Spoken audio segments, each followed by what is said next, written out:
I didn't ask you for your garbage opinion. Eh! What's up, folks? We are here with the next bracket in bracket season 2026. This is the Disney Canon movie bracket. I have put this together with no outside assistance. I just took all the movies and I seeded them to my liking. I have a very special guest, our first guest of this bracket season. I'm going to get him on the line right now.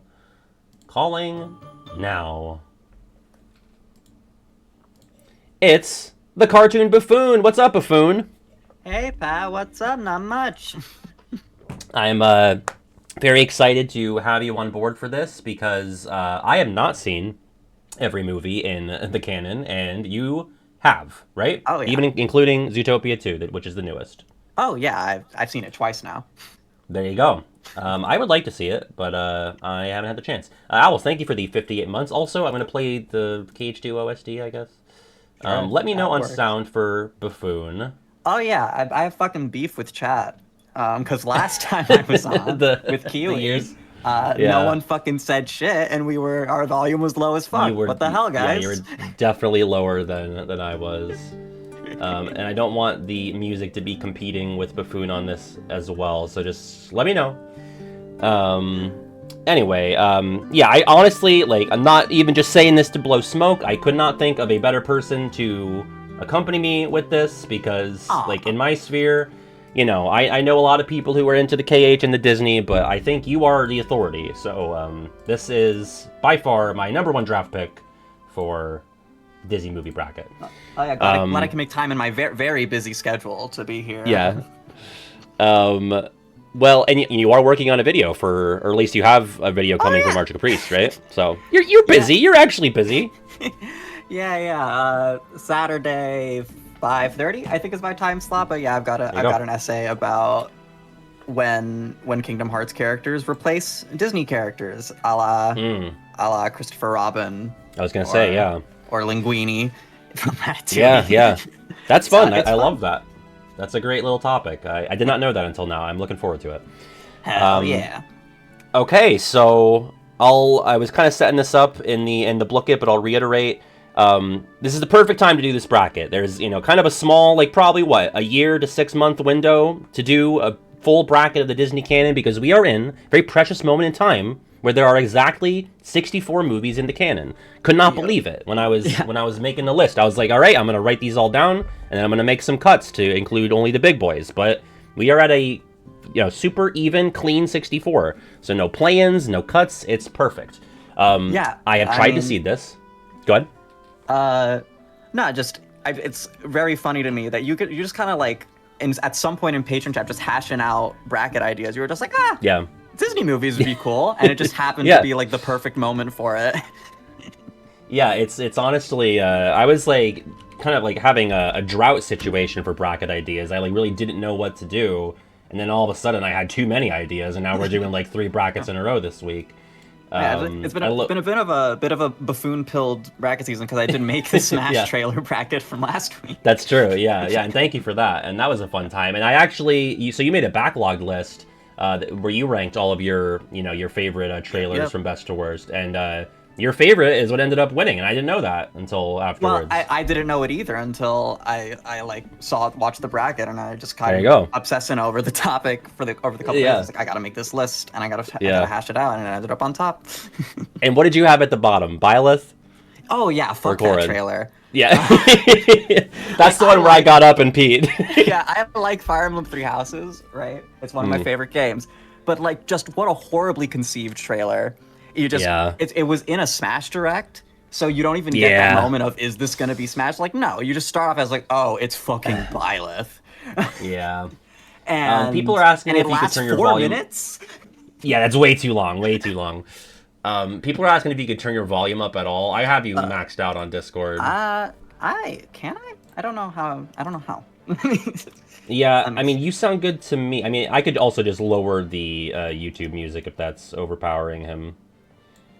Let me know. Let me look at my Discord. Start yelling Baffoon. I'm sure Baffoon will start yelling once we get deep into this. Oh yeah, it always happens.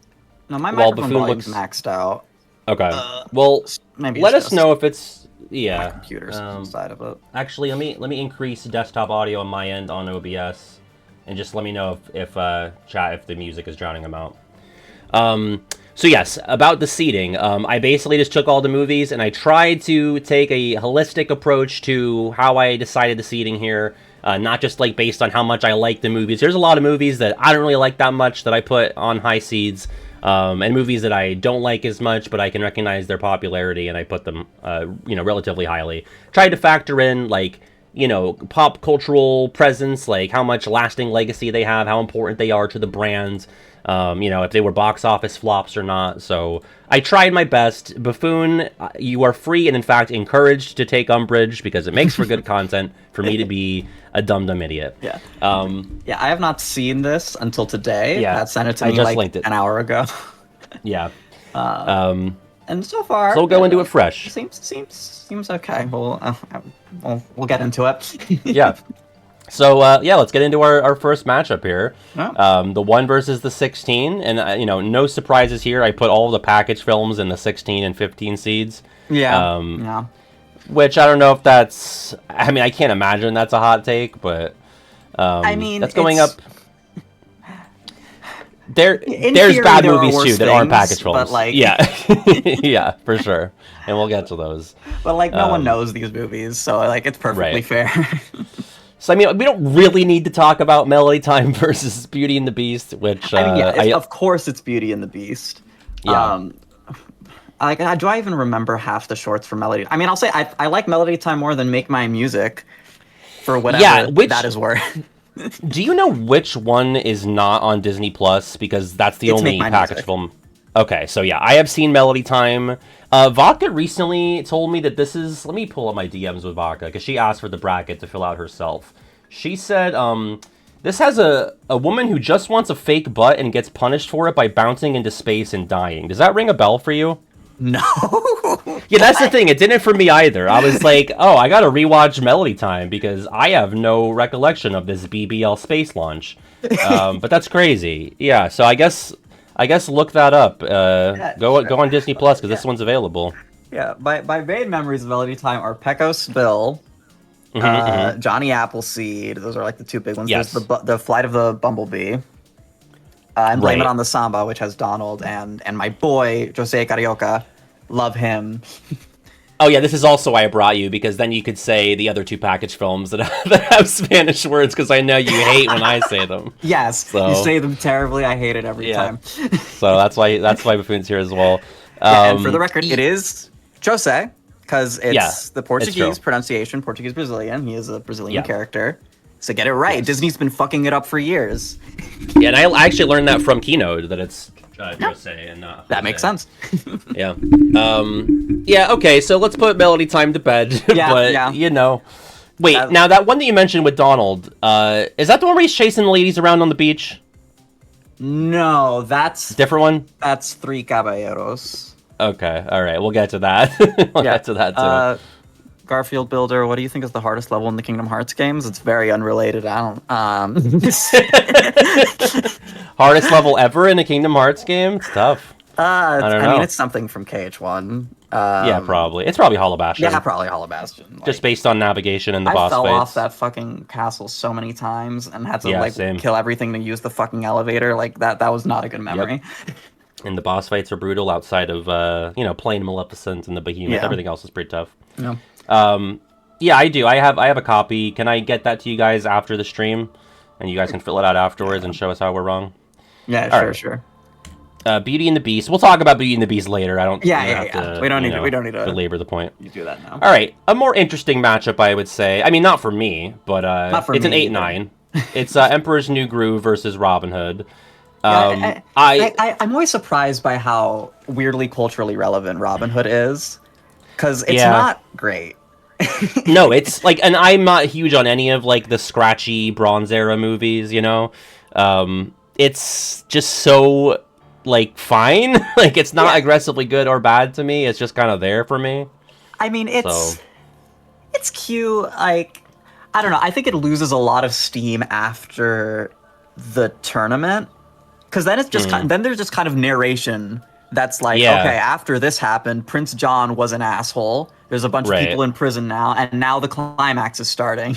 Yeah, Have fun. And then you got Robin Hood stealing the gold and putting him down the zip line or whatever. Yeah. And Emperor's New Groove fucking rules. Yeah, it's like the funniest movie in the canon. I still maintain that, like in terms of just, not every single joke hits, but it's like, the humor attempt ratio, the horror, it's always going for funnies. And a lot of time it hits. Yeah, the heart and the fart, yeah. I will say Robin Hood, the Prince John as a villain, he's fun. Like, he's the best part of it for me. But it's, he's not even like a top 10 Disney villain. It's like, I disagree in the sense that I don't know. I can't think of anything else really. But I'm sure there's something else I like more than Prince John. Yeah. That's just a standout for me personally. Yeah. I mean, I was asked, why is Emperor's New Groove seated so low? I mean, I seated it at an 8.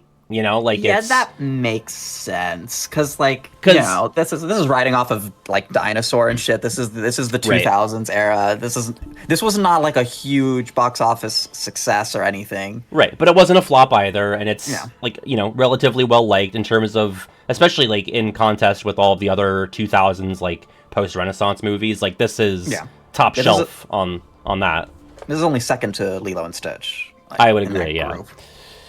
Yeah, everything else is either cult classics, but not widely well regarded, or just outright bad. So New Groove. A lot of outright bad in there. Yeah, we'll get to those. Yeah. Maybe you could say one of these is one of those. I mean, Encanto. I love Encanto. I quite like it. No, I'm not even gonna try. And then we have that going up against Bolt, which I have not seen. I grabbed clips of it for World Watch Part 1 and never looked back. I mean, watching Bolt feels the same as not watching Bolt because it's just it's such a nothing. Like it leaves my brain second the credits roll. It's I think you described it in the World Watch as like just the dog, like a cute dog movie for that year and nothing else. Yep. And that's exactly how I feel about it. I remember saying it did not exactly pee on the cultural zeitgeist fire hydrant. What a wordsmith. That one. Yeah. But you would think, like, Miley Cyrus, she's had such a rise and fall and rise. And this is, like, not even a footnote on the Miley Cyrus trajectory. I forgot Miley Cyrus was in it. Yeah, she is the girl. Not pictured here. Penny? I feel like there's 3 different little girl characters in the Disney canon named Penny. I was just going to say, isn't the Rescuers girl Penny or something? Yes, that's the one I was thinking of. And I feel like there might be another. The one they lower into the well. Yeah, I feel like that's definitely possible. Encanto's great. The songs are great. I know we have LMM haters, amidst us. Oh yeah, I will regularly hate on LMM, but listen, he's the only one keeping Disney musicals alive right now. I have to respect him a bit, and I do like the songs in Encanto. Yeah. We're gonna get to Moana 2, and we're gonna know how sadly he's missed. Yeah. I do have my Disney musicals ranked by soundtrack thing up, just so I can make sure my opinions are consistent. Yeah. And I've got Encanto at 6. It's pretty damn good. Yeah, that feels good. I mean, this is, I would say, like, and I don't know this for a fact because I haven't seen a ton of stuff after Encanto, but I feel like this is the last one where everyone was like, that was good. Yeah. Pretty handily. Yeah, Wish, Strange World. I haven't seen Zootopia 2, but kind of mixed bag. Zootopia 2 has been pretty well liked, but not to the degree that Encanto was. Right. And so Encanto's definitely the standout of the group. Zootopia 2 is like a small redemption right now. But that string of Strange World, Wish, Moana 2, that was the dark times. Yeah, it was tough. Yeah, I think like there's like a Frozen lineage, and it's like Frozen, Moana, and Encanto. That's like the popular with kids, adults like it too, good songs, that's the lineage. And we haven't had like the second or the fourth coming, I guess, of Frozen yet. Encanto is our third. And I hope it's represented in some way in KH4. Probably not through a world, but I would just love some sort of I'm shout kind out. of banking on it as a world. Either Okay. Atlantica style music stuff, or I could totally see like fully exploring like the rooms of the house. Yeah. Casita. Like, I think it could work, and it was big enough and came out at, like, just the right time where, like, I think this could be in heavy consideration and could make the cut. Yeah. I think so. I think I played around with that idea in the World Watch where I said, you know, it's a house with magical rooms. Like, they could just make the rooms fucking huge. They could take a lot of artistic liberty, but not even that much because, the movie itself showed, like, what's the older sister's name? Isabella. Yeah, they showed, like, her big flower room. They could turn that into, like, a whole, Fantasia, like, Symphony of Sorcery-ass looking segment. So, yeah. Encanto. Uh-huh. Yeah, there's Mirabel, and Luisa, and Isabella, and Pepa, Julieta. I would say them, too, but I don't want to embarrass you. Dolores. So. Yeah. Antonio. Of course, Antonio. Next up, we got the 413. Princess and the Frog at 4 versus Fantasia 2000 at 13. So, okay, I'm going to be a little go judgy here. I do think Princess and the Frog deserves the 4 seed in my heart. In reality, Encanto should definitely be a higher seed than it. Yeah, that's a good call. I mean, 5 and 4. I was probably, It's close, but this movie, like, I love it. I adore it. It did not really. Yeah. It has its heyday, like, among Disney fans. I feel like when it came out, it was kind of just a blip on the radar. Yeah, because you know what it is? Retroactively, it's looked back at so much more fondly because this was, like, the last hurrah for traditional 2D animation for Disney. At least in terms of, Winnie the Pooh. Yeah, but this is, like, the big one, and it's, like, you had your first Black Princess. Like, that's, like, a really momentous thing that it took them way too long to get to. Yeah. Took them way too long to rebrand the Song of the South ride into this, but they're working on it. I love Splash Mountain. I love it to death. That was a very well needed facelift. Yeah. I can't wait to ride the new Splash Mountain. Or it's not even called Splash Mountain anymore, right? Isn't it like Tiana's Bayou Adventure? I've only ridden it once, but I'll probably ride it again like next week. See, I didn't even know it was done until now, so I thought they were still working on it. It's been done for like a year. There you go. Big D asks, white people pronouncing Spanish words properly, racist or not? Discuss. We've had this Hispanic, to be clear. I just want to get rid of that. Yeah, that helps. Yeah, I'm on the webcam. Baffoon's not. So, yeah, I mean, I think it's a lose-lose for me. Yeah. If that's the one lose-lose a white guy's got to be in, then so be it. That's fine. Because, like, yes, the white pronunciation hurts my soul to my core. Is it wrong to kind of mimic the Spanish pronunciation? Yeah, it's not. Right? It's not a good look either. See, like, I knew kids in Spanish class back in high school that would, like, put a lisp on to say certain words, And I'm like, I don't think you really need to be doing that, Matthew, or whatever his name was who was doing it. Yeah, it was Matt. It was Matt doing that. So I don't know. That's I'm fine with just saying it whitely and being made fun of, Okay. That's fine. Fantasia. Yeah, so I agree. Princess and the Frog should have been probably a lower seed, but obviously better than Fantasia 2000, which I've not seen, but, Fantasia 2000 is like... They really tried, huh?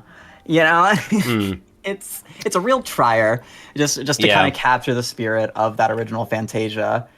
And I mean, there are some segments of it that I really like Rhapsody in Blue is great.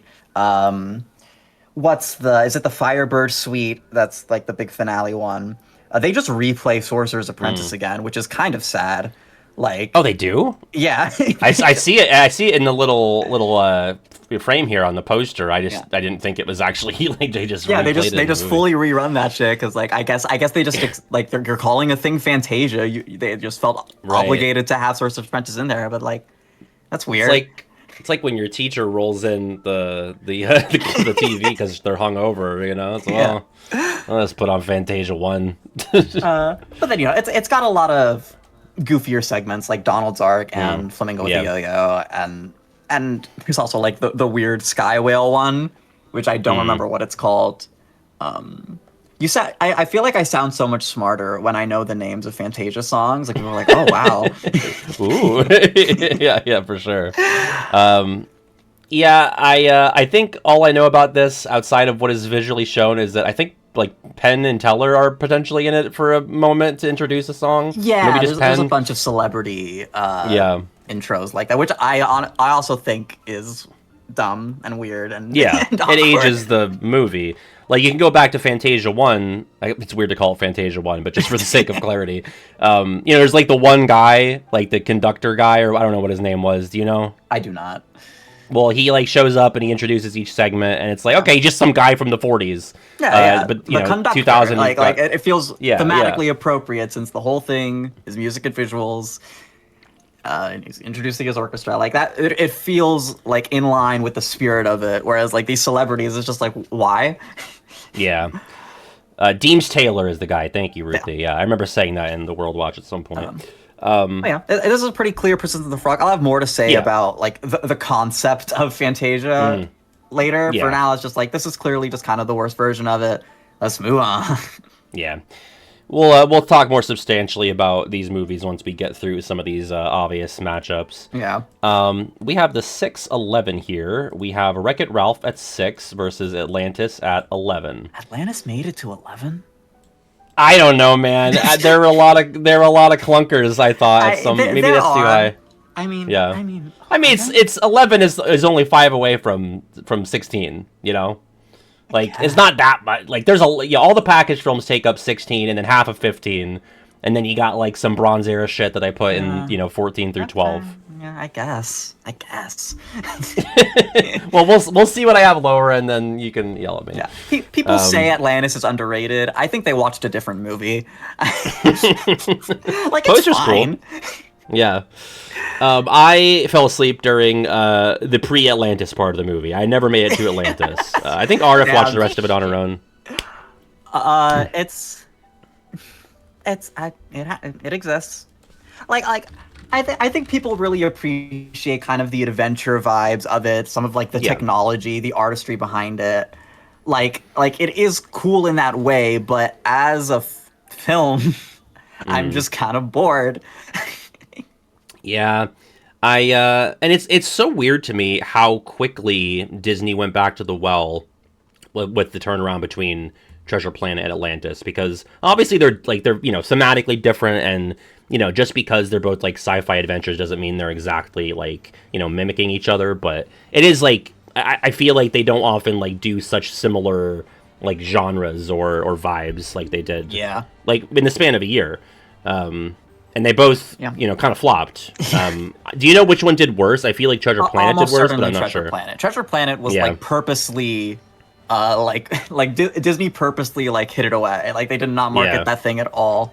Atlantis, I believe they at least tried. See, it's weird too, because I grew up knowing about Treasure Planet and liking it, and I never knew about Atlantis as a kid. So somehow I had, like, the inverse experience. No. But I mean, I had all these movies as a kid because, believe it or not, I'm in a pretty big Disney household. We had all these DVDs. In fact, my first time, like, running through the entire canon and just seeing everything was in, like, 2014, I think. I think it was in the lead up to Big Hero 6 where I was, like, getting obsessed, and I just ran through all the movies in a pre-Disney Plus era. So I bought all these fucking DVDs and watched them. Right. Both Atlantis and Treasure Planet, they've been in my consciousness for as long as I can remember. But I remember way more about Treasure Planet than Atlantis. Like, I know the main guy's Milo. I know Kida is the girl. Yep. I know Mole because he's a freak. Yeah. I know Rourke is the bad guy, and he turns into, like, some sort of, like, ectoplasm at the end or something. Yeah, like the Atlantis crystal thing. Yeah, it reminds me of, like, the Hand of Midas and Aladdin King 3, of Thieves. something like that.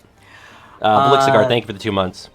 There's a bomb guy and the bomb guy. He's like Nick Offerman. Yeah, and she's like co-conspirators with Rourke, and he betrays her at the end.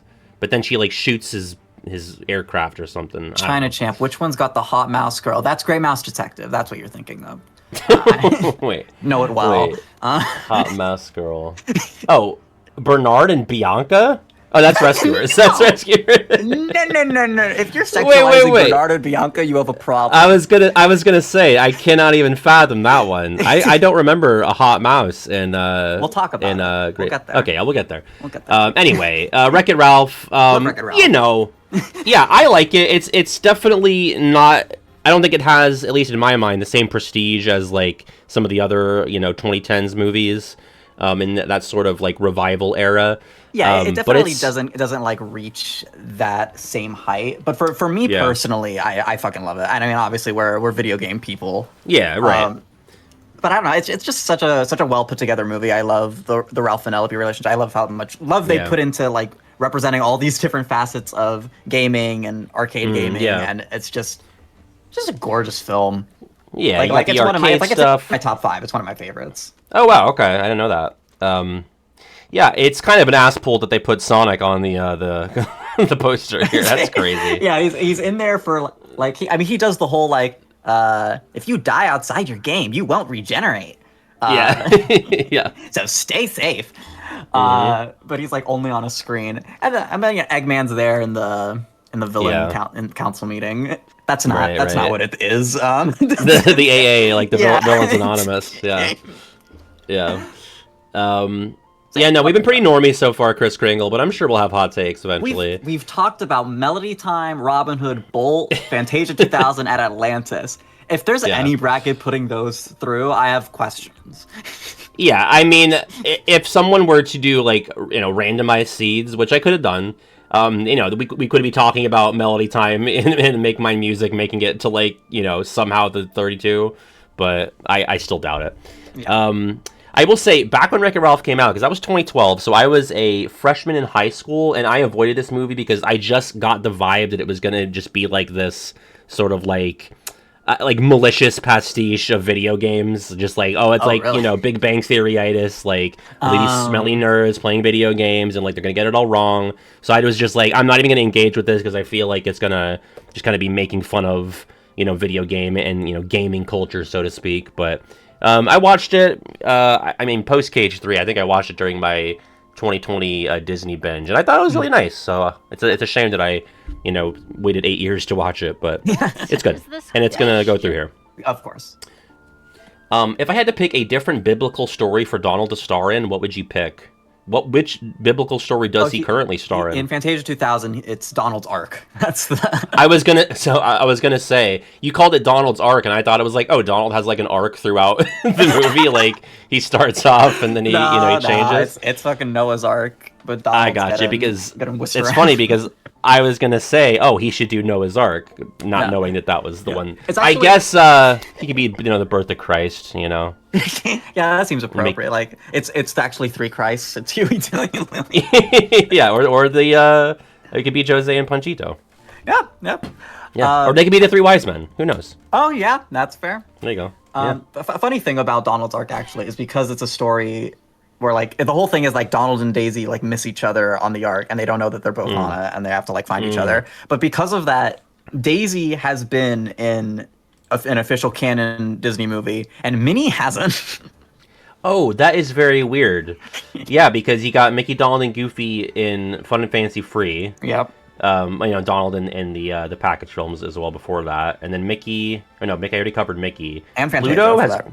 Oh yeah, of course. Has Pluto been in? No, right? I don't think so. I don't think Pluto's unless he makes like a cameo in something. But yeah, that's weird that Daisy's in and not Minnie. Yeah, it's very funny to me.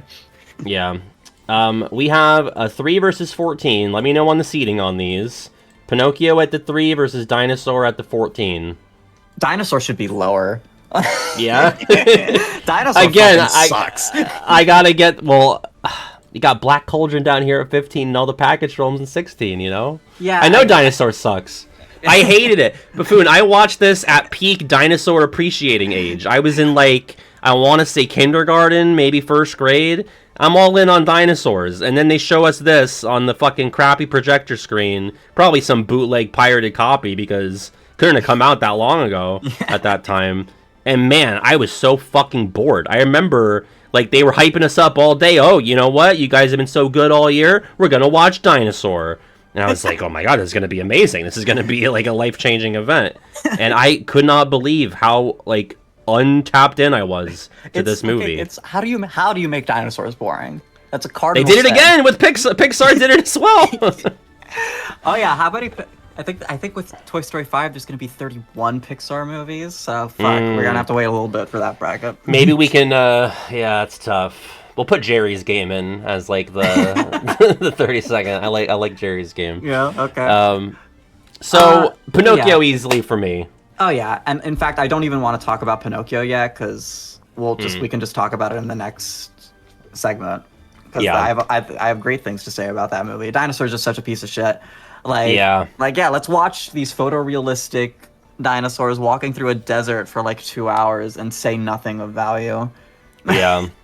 It doesn't even feel like a Disney movie. No, not at all. I don't know why they kind of went for this like hyper realistic. I mean, this is like their first CGI movie, right? I mean, obviously they dipped into CGI before. Fantasia 2000 they had some used CGI shorts, but like just for, I don't know. I guess maybe at the time like. Well, no, because DreamWorks was like doing their whole thing. I don't know why they felt the need, and Pixar. Yeah. So like, I don't know why they felt the need to make it like this. Maybe they just wanted to be distinct. I don't know. The best part of this movie is the opening sequence, like following the egg, and then it's just all downhill from there. Yeah, I remember that.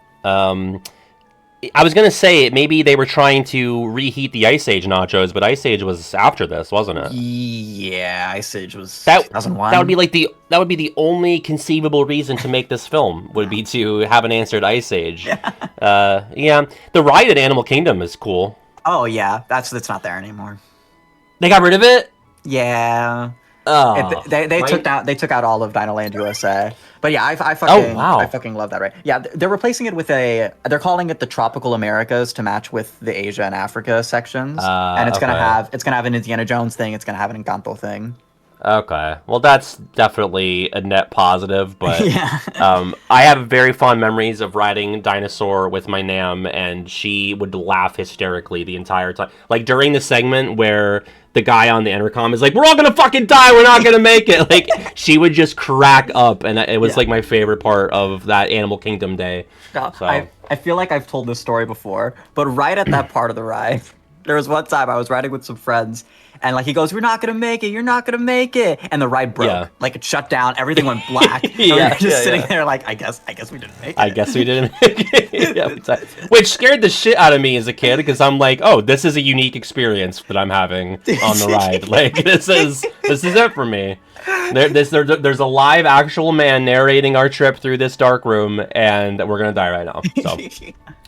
The other good thing to come out of Dinosaur is in that Once Upon a Studio image that we both used to promote the stream. They're just in the back, like yeah. It's so like who the fuck invited these guys? Yeah, they're so out of place and they're enormous. You can't miss them. Aladar. You could have just put one of the flying guys in and kind of hid him behind the building a little. You know, you didn't really have to. I don't know.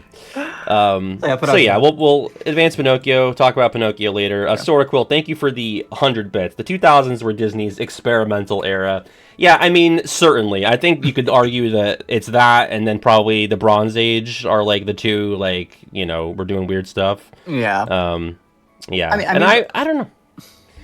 Would you say, like, pound for pound, would you rather watch the stuff from, like, the post-Renaissance up until, 2010, or would you rather watch, like, the 60s and 70s? If we're going all the way through 2010, yes, because I have some darlings later on there, like Princess and the Frog and Meet the Robinsons. Right. If you cut it off, like, at Bolt, then I'd probably lean more Bronze Age, because I have a lot of darlings in there as well. Yeah, it's tough. Yeah, there's certainly standouts in both, but although Emperors and Lilo and Stitch, that's a killer duo. Yeah, and I like Treasure Planet. I'd rather watch Treasure Planet. You do like Treasure Planet. Oh no, I think it's definitely. I can't remember what it's up against. I did not strategically arrange any of these, by the way. Like the way that I did this is literally I had a list on one monitor of the movies, and I went and said, okay, which of these movies are the four biggest, and I put those at the one. Did not look at what they were going up against. And I did that all the way down to 16. So there is no arranged stuff here. Speaking of that Bronze era, we have, if I'm not mistaken, 2 movies from No, that 101 time span. Dalmatians is Silver Age. Oh, Silver? Okay. Yeah. Gotcha. Disney was still alive when that came out. Right. So this is, this is interesting to me. It's a pretty easy 101 Dalmatians for me. Yeah, I definitely lean that too. Rescuers is really charming. Yeah. Like I like Bernard and Bianca. I like this concept of like this little my society that's whole purpose is to like go out and rescue kids. Like that's so strange, and it's not a Disney original concept. I'm sure it comes from some book, as they all do. But I don't know. It's such a charming little thing to watch. And you know there's certain images from it like ingrained into my mind, like lowering Penny down into like the hole to get like the diamond, this enormous diamond. Or the naked lady when they're speeding down the hill. Yeah. For the one frame. That's like if you ever watch a video or read an article about like censored Disney stuff, they always bring up there's like for some reason I can't remember the lore behind this, but there's like a poster of a naked lady, boobs out, and they had to edit it out of subsequent releases of the Rescuers. Listen, Walt was gone. They thought they could get away with anything. Yeah, it's like, all right, time to just go crazy. X-rated bullshit hidden in our movies. 101 Dalmatians. People are already saying it in the chat, but we'll talk about Down Under, and I like Down Under a lot more. I do too. Yeah. I will say this might be my first hot take of the bracket. It's not even related to, specifically a movie here, but I did like 101 Dalmatians 2 more than I liked the original when I watched the sequels. I cannot co-sign. There are some cases where I do think the straight-to-DVD sequels surpass the originals for me. This is not one of them. Interesting. I'm trying to think of what that could be for you. You'll have to tell me when we arrive. Yeah. I mean, for the time, what was this? Like 60 or 71? Not 70. 72? No? 60-something? Yeah, 60-something. Either that or like... No, Sleeping Beauty was like 59. 61, says Ruthie. 61 or... Yeah, 61, Ruthie said. Okay. Thank you, Ruthie. Yeah, I mean, it's very impressive what they were doing with, having... It's like when you play a Switch 2 game and you're like, oh man, they can have all these entities on the ground now. Yeah. When I play Pocopia, I'm like, Switch 1 never could have handled all these dirt blocks on the ground. Same thing with Dalmatians, all these Dalmatians running around. We need a Pikmin game that's 101 Dalmatians themed. Oh god, dude! You know how much shit I get for that on World Watch Part 1, where I'm like, oh, you know what? I think it'd be cool if Sora did like it was like a Pikmin level, but he's controlling all the right, Dalmatians. You did say that. I'm just like at this so point, much shit you say is just like in the recesses of my brain. Yeah. And I made it, and this was like, I don't know, maybe a couple months to a year before Pikmin 4 got announced. I was like, this. Sora leading around a bunch of puppies like Pikmin, it's more likely than Pikmin 4. Well, now if I get a comment on World Watch Part 1, I know what it's going to be about before I even click the bell. We love the that aged poorly comment. Yeah. Okay. I'm fine with the Dalmatians going ahead there. Yeah. We'll talk about it more. Oh well, it's gonna get murdered next time, but that's fine. Yeah, for sure. I'll give it its flowers then. Aladdin. Aladdin and Black Cauldron. We don't need to discuss. Why does Black Cauldron look like it's like... What is with the cover here? Why does it have this empty big white background? Let me see. I don't know. Just why not? Just goes to show that like a lot of the movie is meaningless emptiness. So just have the poster reiterate that concept. Yeah. I mean, this was certainly like a style of poster around the time. Like that's true. Like making room for making room for the Walt Disney Picture Presents the Black Cauldron animated feature, and then the tagline up top, whatever, and then the art in the middle. Like I don't know. Kind of reminds me of like the NES black box. Like it was just kind of I was thinking like it's very video gamey to me. Yeah. Like something about it. This movie's a piece of shit. It's my least favorite movie in the canon. Yeah, Vodka, when she was DMing me about getting the bracket link, I guess she had like looked at your letterbox to see your Disney movie rankings and saw that you had this dead last, even beneath the package films. Which, I mean, if I were to be a bit more like artistically minded and not just like going off of gut dopamine, I'd probably also have it very low and beneath some of the package films. But I don't know. There's something, because obviously Black Cauldron dies here, but there's something, fun and novel about like how weird and fucked up it is, and just like the Horned King being like this, just straight up devil demon creature and his very visceral death. I don't know. It's like a unique vibe. It doesn't feel like a Disney movie in the same way that like Dinosaur doesn't. It just feels like it could be any old, 80s animated film. It does kind of feel a little Don Bluthy in that way. Yeah, for sure. I could see that. Okay, yes, the Horned King is cool. I like the Horned King. But fuck. That's really it. I mean, that's all there is to it. The big guy, Taran, he's an annoying little prick. I hate him. I hate his voice. Like, so, I don't know if it's the performance or the direction or what, but he's just such a piece of garbage. Like, Terrible. I'm gonna be a great knight someday. Fuck, I can't keep track of my goddamn pig. Fuck you. Yeah. Well, you think you're hot shit. You're pathetic. Eilonwy is fine, as she's just got nothing going on. Yeah, didn't quite make it into the deep edge lineup. Eilonwy. There's some terrible scene that I always think of when I think of shitting on this movie, where it's like Taran and Eilonwy are fighting about fucking nothing. And they've like just met each other, so like who cares?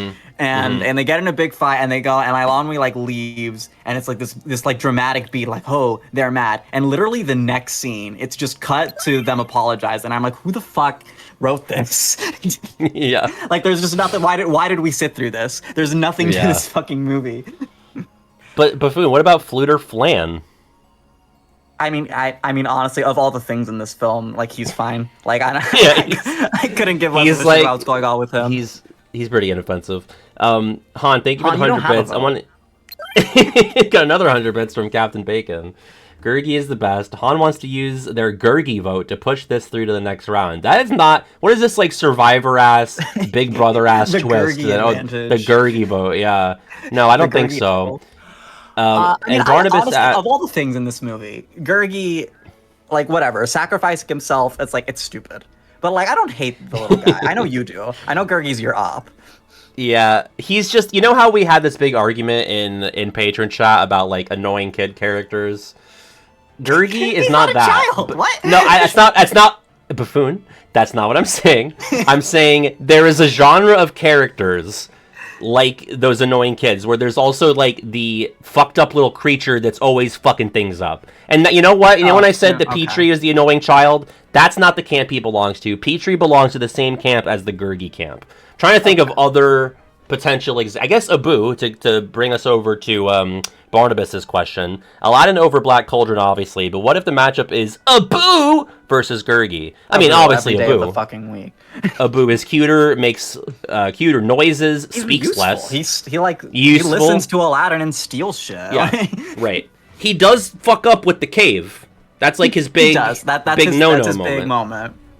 And that's why I would say that, there are comparable things with Gurgi and Abu in terms of like fucking things up for the main guy. But Abu, obviously. And Abu would win in a fight as well, yes. Yes. I also don't think Abu would throw himself into lava to save Aladdin, though. I think Abu is a bit more self-interested than Gurgi. Do you think he would? You know what? I don't think Gurgi is honorable. I think he's just stupid. Like, I think he just did it because he has no gear. He has no self-preservation skills. Right. Yeah. Right. He doesn't have that gear to shift into. Right. He thinks he's going to respawn. And he does, but that's not because he knew that. So I hate let's how kill this happy fucking they thing. all are when he comes back. Not because, again, not that I hate Gurgi, but like, no, you guys are not that excited that this guy. Wouldn't it be great if they were all just visibly like, oh, hey, man, wow, Gurgi, we thought we saw you jump into the Cauldron, this is great, this is awesome, dude. Thank you for that, and we are so glad to see you. Okay. So we're just gonna go over here. Yeah. Yeah. Oh, you're coming with? Okay. Okay, you're gonna come with us and do the credits. Got it. Cool. Right. Aladdin. We'll talk about Aladdin later. Yep. Lion King and Make Mine Music. Right. So this is your fave. Well, it's like, yeah, but also I get it that it's not like, when you stack Lion King up against even other movies in the Renaissance, like, does it have the best songs? Does it have like the deepest, message or the funnest characters? Probably not. But to me, stacked up against everything else in the Renaissance, like, it still feels like the biggest, and that was so cool to me as a kid, like how grand the movie felt. I don't even see myself like stumping truly that hard for this to win, because I'm not that like defensive over it. Like, Lion King to movies is not like KH1 to video games for me. Like, they're very different conversations when it comes to like my favorite video game versus my favorite Disney movie. Okay. It's I can take it or leave it. Okay. I could be convinced on, potentially 6 to 10 other movies taking this bracket. But I will save my Lion King opinion for the Sure. next branch. Or we know it's even the branch after. We'll find out. Oh, okay. Well, we know it's killing Make Mine Music, which Make Mine I have not Music's dead seen. in the fucking water. Like, okay. Yeah. It's just kind of a worse melody time. Like, I don't think they had quite figured out like what makes these shorts pop, especially in this sort of like seeing them all in a row sort of format. Right. It's got cute segments. I like The Whale Who Wanted to Sing at the Met. None of this has any meaning to you, but No, but you could make something up right now, and I'd be like, yeah, dude. yeah. There's the. I'm not creative enough right now to come up with a fake short from Make My Music. You're good. There's Johnny Fedora and Alice Bluebonnet. There's the Tugboat. That's in this one, or is that in Melody Time? I don't remember. I think it's in Melody Time because I remember the Tugboat, so Okay. it must be from that. Yeah. Okay. Peter and the Wolf is also a standout from this one. It's cool. I recognize some of the names on the poster. Yeah. I got Benny Goodman, the Andrews sisters, Sterling Holloway. That's the voice of OG Winnie the Pooh. So No. As well as Ka and that. Cheshire Cat. And Ka, yeah. Got some star power. Yeah. It's a worse Melody Time. It does not beat Lion King. Okay. Good. And we got that. We have Big Hero 6 versus Fox and the Hound, the 8-9. Oh, that's interesting. Yeah. Yeah, I could go either way on this. I will say, like, Fox and the Hound, that was kind of a standby for me growing up. That's one, even though it's from the sort of, muddy Bronze era, that's one that I watched a lot. Very emotional movie. I kind of lean towards it, to be honest. I mean, I've seen Big Hero 6 once, and it's obviously more, fun, so to speak. You also impressive. recently been very ops with San Francisco. Yeah, San Fran, Hero. I mean, Hero in the movie does not bother me really at all. It's really just in the game in KH3. He's kind of a prick in the movie too, but it's fine. Yeah. Yeah. I don't remember enough. I feel like I like my emotional reaction is kind of, Fox and the Hound is so cute, and I don't really have strong feelings towards Big Hero 6. But then I think of like through my like film analytical brain, and I'm definitely no, like Big Hero 6 is probably the better movie. But like yeah, in like, terms of like telling a story, that's true. Like I do think Fox and the Hound certainly like meanders a bit, but that's just sort of the kind of vibe that, like, I don't know, like I called it like the millennial Bambi. In the World Watch, where it's like, it's just kind of more slice of life, really. Like, it's not like, obviously there is a plot to it, but it's not like super like event to event driven. It's just kind of like, here's these characters in this environment, let's watch what they do, let's see them grow up. Obviously the main conflict is between the titular Fox and the Hound, but it's just kind of like a vibes movie. And Big Hero 6 is definitely more story driven. Yeah, it's got a 3-act structure. It's got an arc for the main character. It's a pretty heavy arc too, like dealing with the grief of losing your brother and becoming like friends with this creation of his and like getting this like surrogate relationship through that robot. Really, I mean, that's the big thing with Big Hero 6 is Baymax, right? That's the thing that has stood the test of time. Everyone fucking loves Baymax. He's fine. Like, he's cute, I guess. Yeah. I don't know. I guess there's just, because he's a robot and he's played very like blankly, just like, this is what I do, and I'm going to help you with your healthcare. Like there's not much of an actual like character there. It's very much just what like the humans project onto him that kind of makes him what it is. Yeah. Because like I don't know. Because like okay, vodka. Like there are other cute characters in the Disney canon that actually have characters like Stitch. I fucking love Stitch. Stitch is my boy. Yeah, me too. Yeah, I love him. I love him. Like, yeah, Baymax doesn't change because he can't change. Yeah, he's a robot. He's just a fucking robot. And I'll even compare him to fucking like Wally. Wally is also a robot, but he has way more character than Baymax because he actually makes choices and has a personality. And he's cuter, yeah. Yeah, he's cuter. You know, if you think about it, Fox and Hound is also about someone who loses their brother and has to grow up without him. Really think about it. They're really they're both the same movie. Yeah. I mean, Fox and the Hound is part of this weird pattern with Disney movies where they love to spend half the movie with them as kids, and then the actual story happens when they're adults, which is a strange pattern. Yeah, I guess they kind of do that with Bambi. They do it with Lion King. And Tarzan, to an extent. Tarzan, yeah. That's true. I never really thought about that.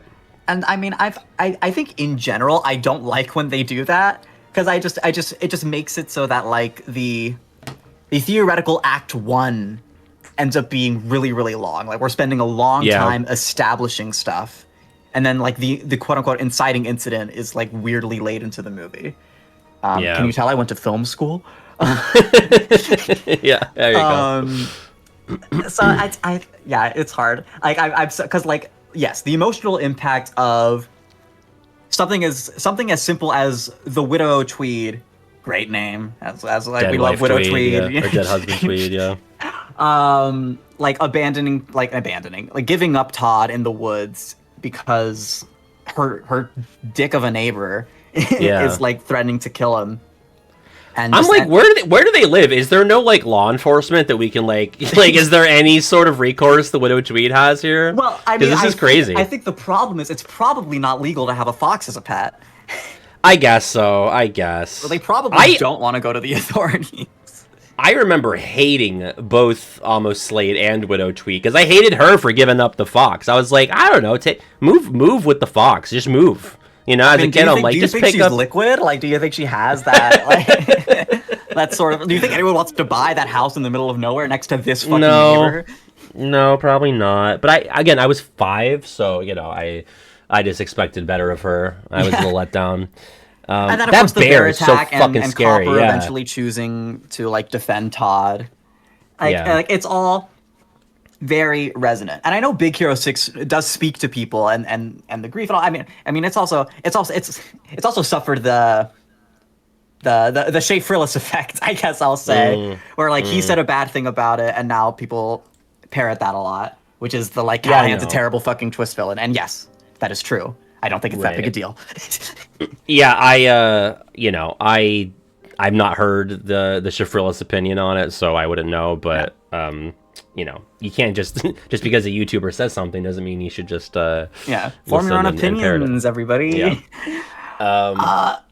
So where are we going? I'm pretty torn. I don't know. I mean, I'll say Fox and the Hound. I think I'd rather watch that out of the two right now, and RF will kill me if she hears that, but. For RF's sake, I'm gonna say Big Hero 6, mostly because I'm curious where chat leans on this, and I think let's that'll go. Be fun let's to let do our that first decide. poll. First poll of the bracket. I don't even know if Dot is still here, so I'm going to run it. That was like, they got it. They're all agreeing and shit. How friendly. Yeah. Fox and the Hound vote. I'll just give that a minute. Poll is already active. Thank you, Dot. Sorry. Beat you, nerd. Pretty good. Fox and Hound was in the lead, and then Big Hero 6 pulled ahead. It is very 15 to 12. Yeah. Gap is widening a little. He just like goes up against Lion King. So it's Right, yeah. It's being sent to the slaughter regardless. Okay, that's a pretty handy Big Hero 6 lead now. Big Hero 6 by 6 votes, fittingly. All right, let's put that ahead. Yeah. Okay. If it changes, we'll keep an eye on it. We can start talking about the next thing. Yeah, that was the 8 over the 9. Makes sense. Okay, got 2. Aristocats made it to 12. Is that too high? I mean, again, Baffoon, there's so much shit. It is terrible. You know what? It shouldn't have been above Meet the Robinsons. I would swap them right now. Oh my god. I know. I know. Yeah, it's probably not my best work on the seating. But Lady and the Tramp, two pet movies. It's obviously Lady and the Tramp. Yeah, I mean, Lady and the Tramp is good as a film. Yeah. Like, it has a beginning, middle, end. It has characters I like. It has songs I like. Aristocats has one good song, and even then, you have to cut the racist part. And here's the thing. Both of these movies have anti-Asian racist cats, which that is true. Crazy. That's quite the matchup. So weird. So weird that happened. Ruthie, I like Lady and the Tramp. I'm just simplifying and because I'm comparing it to Aristocats right now. Yeah. Lady and the Tramp is great. I love Lady and the Tramp. It's just Are there even how many songs are there in Aristocats? Like all I remember opening, is right? Yeah. Something in arpeggios. Scales and arpeggios. Scales and arpeggios. There we go. There's the Goose song. I played Thomas O'Malley, Alley Cat. Yeah, which is barely a song. Yeah. Then Everybody Wants to Be a Cat, which is the good one. And that's fun. Yeah. And that's like it. Yeah. I honest to God, the opening credits does have like a unique number. Okay. Where it's like, who's the cats that never show their claws or whatever? No. I wish. It'd be a fucking 5 seed if it was the fucking cat scratch theme. Yeah. Yeah, honestly, like Aristocats, I remember I talked about this in the World Watch, I think. I love the scene where they're playing in the paints and they're playing on the piano in the beginning. And then it's like, okay, the butler wants to get rid of the cats to get in the will or whatever. And then the yada, yada, yada, they meet Thomas O'Malley and then racist Asian cat. Yeah. That's really all I remember. It honestly, it's actually fortuitous in other ways that this is matched up against Lady and the Tramp, because it kind of has a similar plot line of like street animal meets house animal. True. Through the course of their adventure together, they form a romantic bond, and then like the ending stinger is that stray animal joining like the house family. Yeah, it's actually like pretty beat for beat. I never thought about it, but you're right. They're like, okay, wait a minute, just do Lady and the Tramp, and we'll do it with cats this time, and we'll keep the racist Asian cats. We'll just do that again. It's pretty crazy. So yeah, it pretty much all metrics. Lady and the Tramp is just a better Aristocats, and that's frankly an insult to Lady and the Tramp because it deserves more. It deserves more than that. Yeah. All right, that's a quick one. Yeah. Move that along. Cinderella versus Meet the Robinsons. 4:15 or 4:13. Ruthie, you might want to step away, bud. Dude, I'm going Cinderella. Absolutely going Cinderella. Meet the Robinsons is so underrated. Go ahead, have you even seen it? I have. I watched it on my 2020 binge, so I saw it in full on regular speed. Okay. Chara, I like Cinderella 3 more than Cinderella 1. Don't come here with Cinderella 2.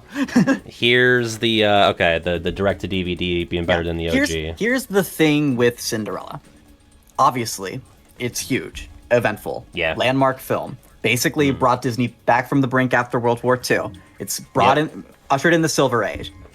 I like the story. It's my favorite of the classic princess movies, right? I think it's got a great soundtrack. Love, So This Is Love, Wishes Dream Your Heart Makes, Bippity Boppity Boo, even the work song with the mice. Here's the thing. 50% of the movie is the mice. And that's a problem. Like, you cannot... Like it just totally grinds the story to the halt anytime we're just like, okay, it is time for the Tom and Jerry routine with Jack, Gus, and Lucifer. And like, it's fun. Like, I get why it's there. You kind of need that levity, and like having these animal companions kind of exaggerates how much of a kind soul Cinderella is, but it does leave a lot of the movie as just fluff. And it's really difficult to... I haven't even started to defend Meet the Robinsons. Put that fucking poll away. They do not have all the information yet. That's true. So, and you know, you've talked about how like going back to these old movies, you know, and I mean, I don't think it's fair to say this for all of them, but there is an extent to which like the modern movie making sensibilities aren't there. Like, you know, they don't have that 3-act structure on lock yet. Right.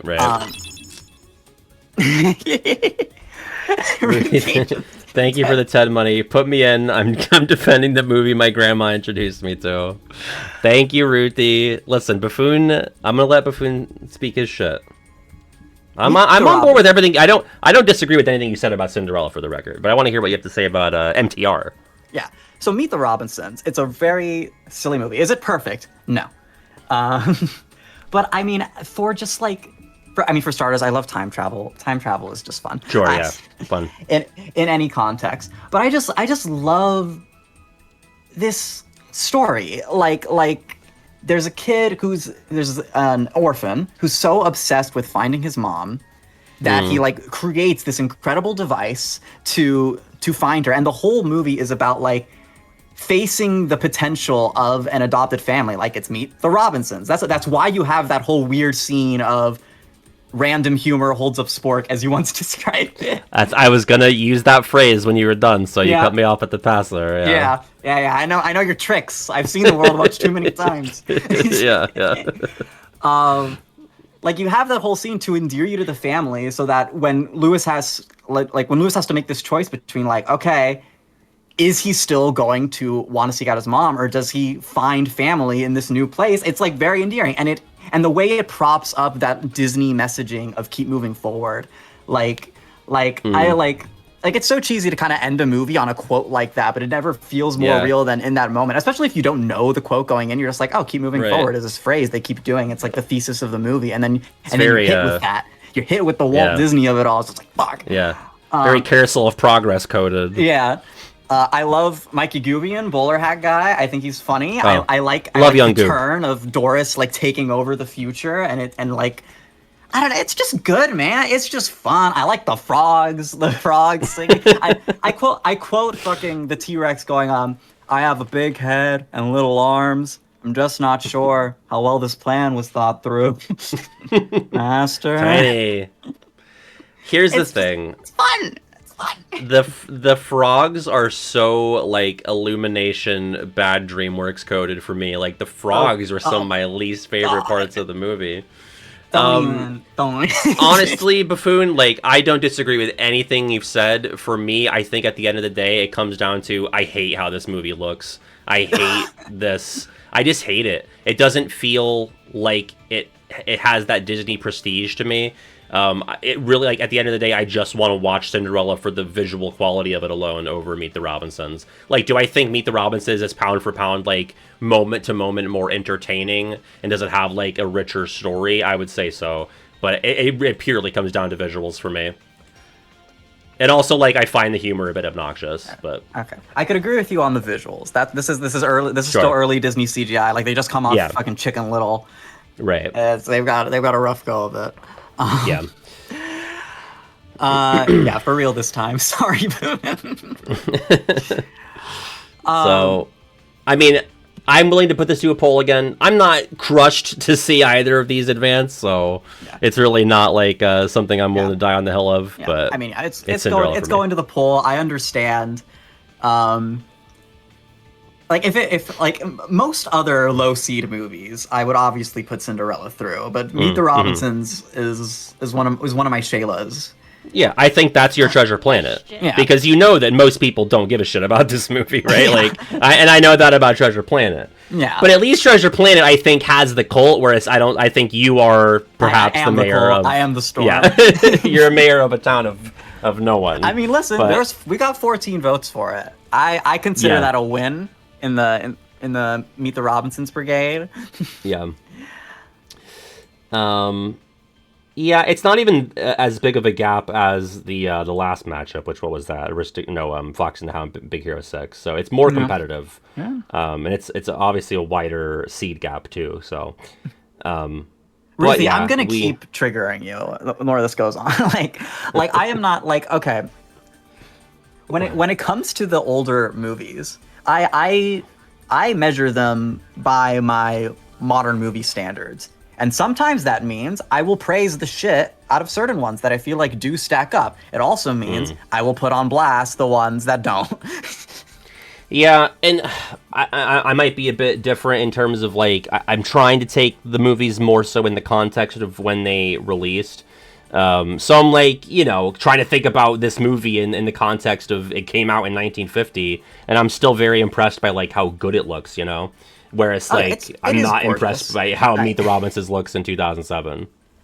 It's gorgeous, and the scenes that are actually Cinderella, and not the mice. It's funny that I'm putting it so on blast because this is like a huge point in my March Caprice video. I talk about the mice stuff because of Ven.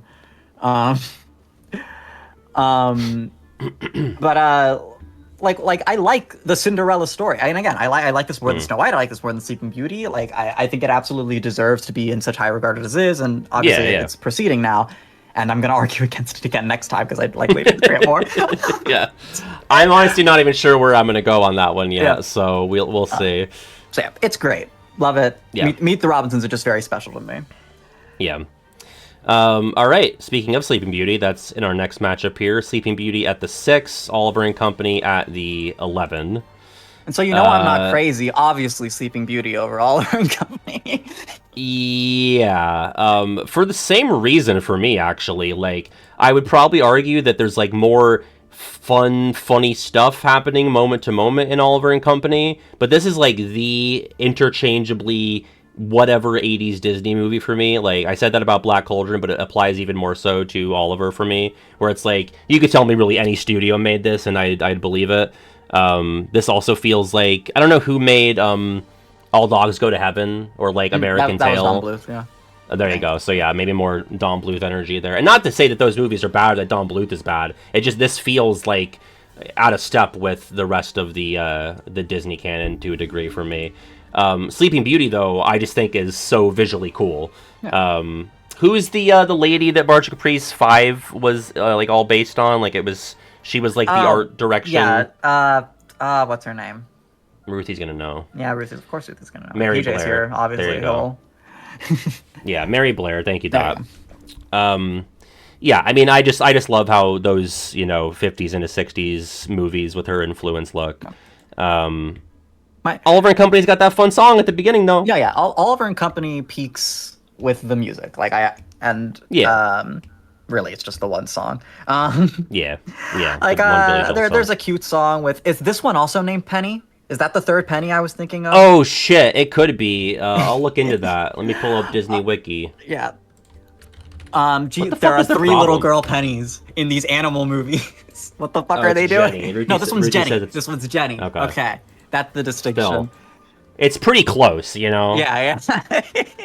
Like way too close. Yeah. But she has a cute little song with Oliver on the piano. There's also the poodle that has a weird little song. It's cute. Billy Joel's in it. Billy Joel is fun. Yeah. He's the standout. But it's kind of a nothing burger. I mean, yeah. Do people even realize that this is based on Oliver Twist? I think this might be like the most divorced from the source material. Yeah. Like, yeah, honestly, I feel like I know the general gist of Oliver Twist, and I don't really know how this hits those beats in the same way. Yeah. Oliver Twist sucks anyway, says fuck. Sleeping Beauty, oh boy, it's gonna... Okay. Sleeping Beauty is my least favorite of the 3 classic princess movies. I find... yeah. It's hard when Aurora is asleep for half of it. And it's a sleepy movie. Yeah. It's again, very vibes heavy. Just like, okay, we're just going to exist in this pleasant looking scenery. To me, it's 100% carried by Maleficent. She is the standout. The whole final fight scene between her and Philip is amazing. And the fairies are fun. I like the fairies. Yeah. You kind of have to go in realizing that the fairies are the true protagonists, and they're fun. Yeah. It's just a weird. I know it's not actually half Ruthie. Let me exaggerate. Hyperbole is a tool that we artists use. See, the problem is even when she's awake, she kind of feels like she's sleeping. Yeah, she's not exactly like doing some crazy shit while she's vertical. She's not giving a lot. Like, she's the worst Disney princess. It's just like, it's almost like a universally agreed upon fact, right? Like, I mean, if you really hate Raya, we can talk about Raya. Yeah, I guess so. I haven't seen it, so you could fill me in on that. Yeah, but no, Aurora's the worst for sure. Yeah. So it's yeah. I mean, it wins here. It's gonna go. Just looking at matchups, it's gonna go further than I want it to, but whatever. Yeah. Okay. Sorry, Oliver. We got Fantasia versus Wish. Okay. Well, that's easy. Have you seen Wish? I have not. Actually, all I know is that there was like discourse about it. I don't even know what the discourse was. I don't know the name of anyone. People hate Wish. Yeah, I know that people don't like it. Yeah, the internet put Wish on blast, and honestly, I think y'all are a little over-exaggerating. Like, I think it's fine. Like, is it good? No. They gave themselves a really stupid task, which was make a 100-year Disney celebration movie about movies that are not, like, intrinsically connected. Like, there's like we call this the Disney canon, but they don't they don't share a universe. So it just feels like this really awkward exercise of throwing in these half-baked references and making a story around this wishing star concept, because that's like the best connective tissue you could figure out. But the wishing star thing, it's not even like a shared constant. Like, I think of Pinocchio, and I don't even really know what else that's a thing in. There's Pinocchio, there's Princess and the Frog is a big one. Oh, okay. Yeah. Chicken Little has yeah, I'm sure those are the big three that Wish was trying to capture the magic of. And I mean, the concept of wishing extends to like Aladdin. You could argue like Little Mermaid. Cinderella, really? I mean, Cinderella, fairy godmother in a way. Yeah. So I get what they're trying to do. It's just like, okay, you have to take all those elements and then make a story around it. And it doesn't really work great. Now, is it comparable to like the true slop? No, it is not. Like, I'm sorry, guys. And maybe my opinion is just different, because like Disney's not the only thing where I've committed to seeing their entire catalog. I've seen all of Illumination's catalog. I've seen all of Sony Animation's catalog. I've seen all of DreamWorks' catalog. I know what slop looks like. I know what sitting down and like truly painfully sitting through a movie feels like. Which was not that. It's no emoji movie. Which was fine. Which was below average. Yeah. It was fine. See, I seated at 14 just because I hadn't seen it and I knew that the internet didn't like it. It's a probably worthy too low. seating based on the reception. Oh, I just think when Disney puts out a flop, like it's just much bigger news. For sure, because you don't expect that, right? Yeah. If DreamWorks does it, you're like, okay, well, they do that sometimes. And DreamWorks does all the time. Like, oh my god, I'm still mad about Kung Fu Panda 4. Like, like that movie pissed me the fuck off. I haven't seen any of them. Yeah. So Fantasia. Yeah. What a trip. Yeah, I mean, if there's a place to talk about like the movies where it's a bunch of musical shorts put together, it's here, because this is the best one, at least in theory. For sure. Yeah. I actually think in my Disney ranking, I have it below Make My Music and Melody Time. Because because I just don't think this format for a film works for me. Sure, because it's a bunch of shorts stitched together. You can't really be surprised that someone doesn't fuck with Fantasia. Like, everyone's like grilling you right now, but I'm just like, you know, the modern conception of a movie that most of us have grown up with, this does not really stack up to or match that, you know? You have to, again, take it in the context of it came out in 1940, right? So, like, the main appreciation that I get from Fantasia is being like, wow, that's crazy that they could do that, you know, fucking 5 years before my grandma was born. And my she just turned 80. It's an old fucking movie, guys. Like, it's really impressive what they did with this. No, and it's beautiful. The artistry behind it is incredible. I think what it comes down to me is I just appreciate the individual shorts a lot more than all of them put together like this. And sitting, it's also long. Like, it's fucking long. 2+ hours, right? Like, you want me to watch Night on Bald Mountain? Fuck yeah. You want me to watch Rite of Spring, Nutcracker Suite? This is me flexing again. The Pastoral Symphony. Yeah. Sorcerer's Apprentice. But all in a row? All in a Row is a really big ask, I would like, say. Okay, that's like, this is not a movie. It's a bunch of shorts together, and we're going to talk about several movies that are like that. Yeah. I think I have Make My Music and Melody Time above because those shorts they're a little goofier, and they have more of a story to them. They have like there's some narration to it. Sometimes it's all music, like Flight of the Bumblebee, but it's there's more story there. It just is and this is my like film critic brain running. It's just like I'm a writer. Yeah, right. I need story, and the individual shorts have story, but like putting them all together like this, and like it's a very unique experience. It's cool in that way. It's not for me. It's revolutionary, but it's not. Doesn't mean that it's like objectively like a fun time to watch in 2026. I mean, if this movie, and again, not to say that like that this justifies it. Obviously, I'm gonna advance it over Wish. What are you doing? on principle, Fantasia should go through, but I think my honest opinion is I'd rather sit down and watch Wish. Okay, well then, I mean, I'll put it to. I mean, you're gonna get, Wish is gonna get crushed. Let Fantasia go through. That's fine. Okay. It also helps that my niece likes Wish a lot, so it's on a lot, so I'm used to it. Right. Yeah, you're numb. You've been inundated with I'm Wish. numb. And for the record, everyone's saying, like, yes, the Wish songs are rough. Particularly the villain song. There are a couple I like Welcome to Rosas. I like At All Costs. The villain song sucks. I'm a Star is not great. I like the Revolution song. How's it go? Bad sign that I can't remember how it goes.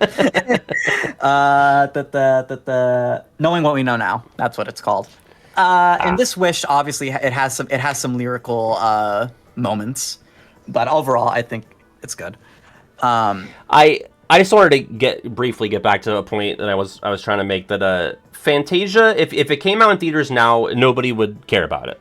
Like, and that's to say that, like, obviously the exact same movie coming out now, like, I don't mean that. I just mean, like, if something like Fantasia came out right now, nobody would care. Like, people would go. Care. The film must. The artist, care. Right? Exactly. But in terms of like having, the audience would not care, and audience didn't care when Fantasia initially came out. It was like very much a before its time sort of thing. Yeah.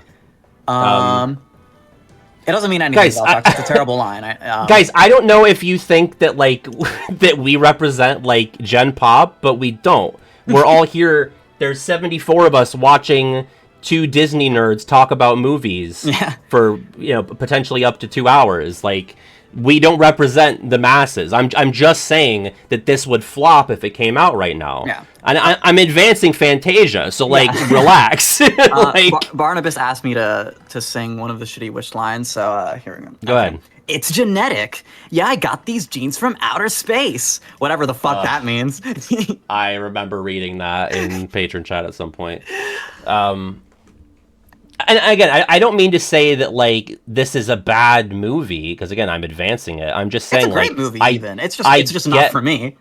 Right, it's just not for some people. I understand why someone doesn't feel like sitting through 2 hours of disconnected shorts featuring animation from 1940, unless you're going in with the expectation of like knowing what that is and being like, I'm here for the artistry and just to see how pretty this looks for the context and the time that it came out. But if you're not that kind of person, then I get why this doesn't hit for you. And it's not Fantasia. It potentially doesn't make it to the round of 16. I don't know what it's going to go up against, but it's going up against Sleeping Beauty next, which is interesting. It is interesting. So we'll get to that when we get to it. So we're going to put Fantasia through for now, and everyone fucking relax. Okay. All right. We got Always the Bridesmaid, Never the Bride of Kingdom Hearts, The Jungle Book at the 7. Versus the first of the canonized sequels. For a long time, it was the only canonized sequel. Rescuers Down depends Under. on what you count, because if you throw in a Three Caballeros or a Melody Time, you could argue those are sequels to those. But I guess you first could, proper sequel, yes. Yeah. First narrative sequel. Yeah.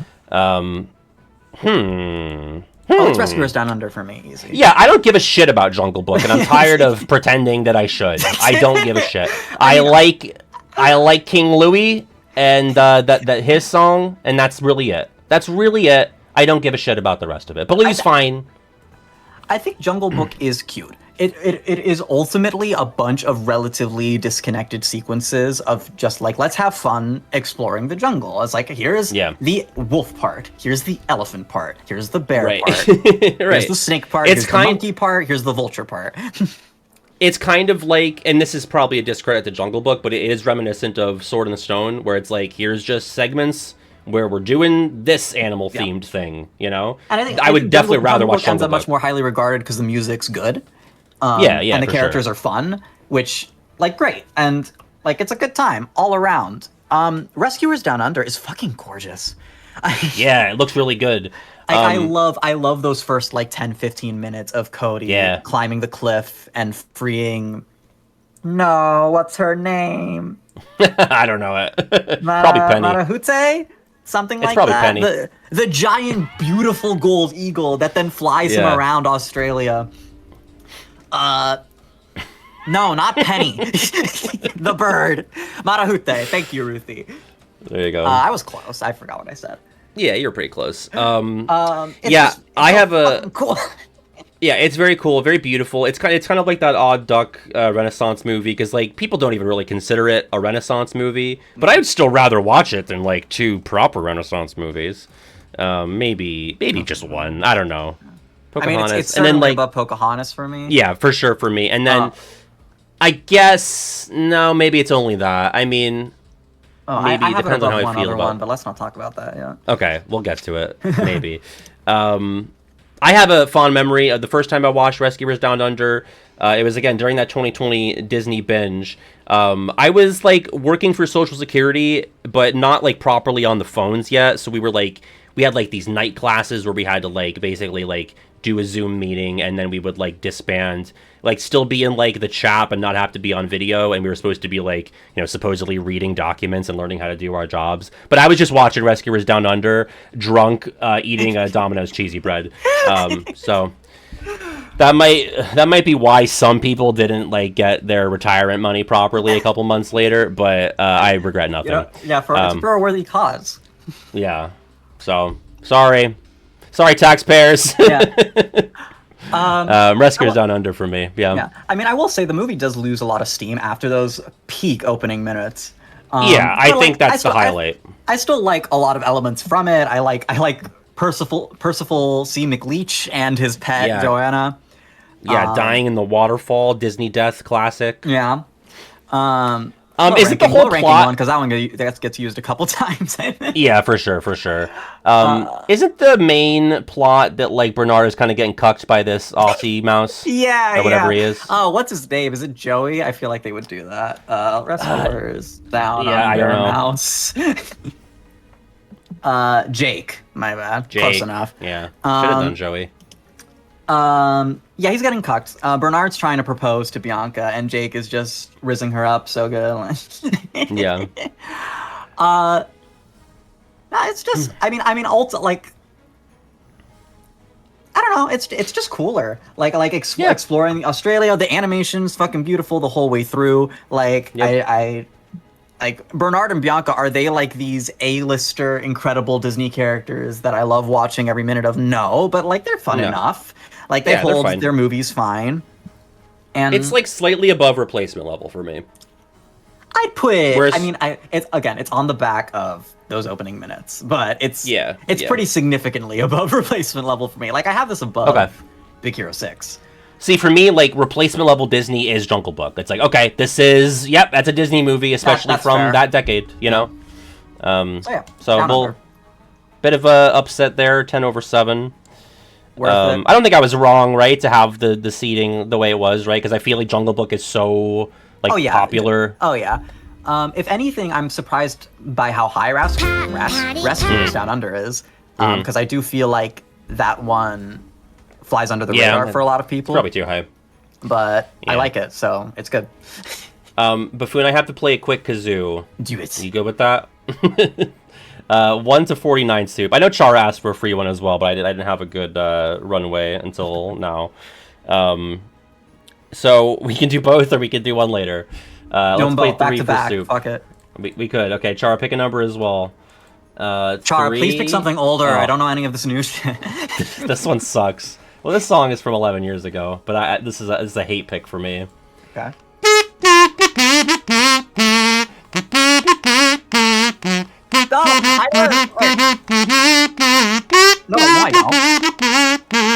I was gonna say you sounded a little too excited because I think this is truly like one of the most putrid songs to hit radio. Oh yeah, waves. if it was 11 years ago, it can't be what I was thinking of. Yeah, no, this is 7 Years by Lucas Graham. Okay, I fully thought it was Bad Day. Oh yeah, I think I played that already. I think that's already on the list. I've been on an Alvin and the Chipmunks kick, so that's been in my rotation. I've never seen any of those. Not the OG nor the Cheapquels. Or sorry, Squeakquels. Yeah, probably for the best. Yeah. And then what was Char's number? 18. 18. No, okay, Char said never mind, give me one after I requested something old. 1? Wait, no, 1 is new. 1 would be the newest exactly. song on the list. She's fighting me. Okay, gotcha. Okay.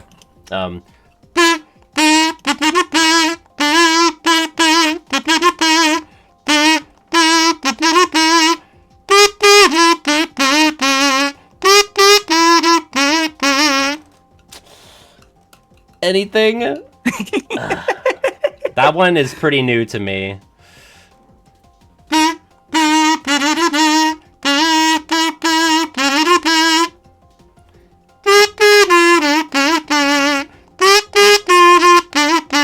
Oh my god, it's 7:50. Yeah, we got an hour left. Although, I mean, I'm fine to go over if we need to. I don't know about you. Yeah, I'm fine with it too. I'm just surprised. Okay. Yeah. I mean, this is a swing and a miss. Yeah, no, we still got a ways. Okay, we got a ways. Yeah, buckle up. I don't know if let me pull up the lyrics for that one, and then we'll see if I won't belabor this too long though, because we do have to get moving here. Let me look up this song. I bet you know what? Maybe I could pull RF in because she likes this song. Yeah, I'm gonna go get her real quick. All right.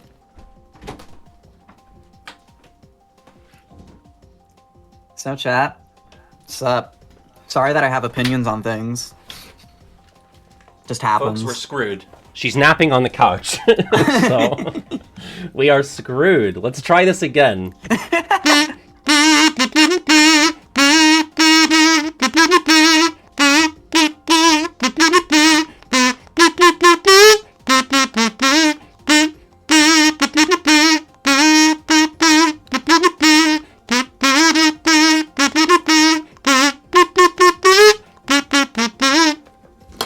That's as much as I can do, folks. Sounds so familiar, but I can't place it. It is from 2024, if that helps at all. It's from an artist who... solo artist? Saturn. It is Saturn by SZA. Thank you, Mojo West. Oh, I thought 2024. It was, Andrew Johnny seems so confident. I was like, oh, that must be it. Yeah, sorry, I probably didn't do it much justice, but it's also probably not like, you know, a super popular song. But RF likes it a lot, so I put it on there. Okay, right. Back to the bracket after that little Frozen intermission. v Home on the Range, that's an easy Frozen. Okay. Yeah, I guess, do you just want to shit talk Home on the Range for a sec? Okay. Do I like it? No. Yeah. Do I like things about it? Yes. I would have loved it if you said also no. Also no. I haven't watched Slim. it. I think he's funny. Yeah. I like his dumb yodel song. Yeah, that's like the weirdest villain song in the entire canon for sure. Yeah. I also like Little Patch of Heaven. That's kind of just a playing in the background song when you first get to the farm. Gotcha. But it's cute.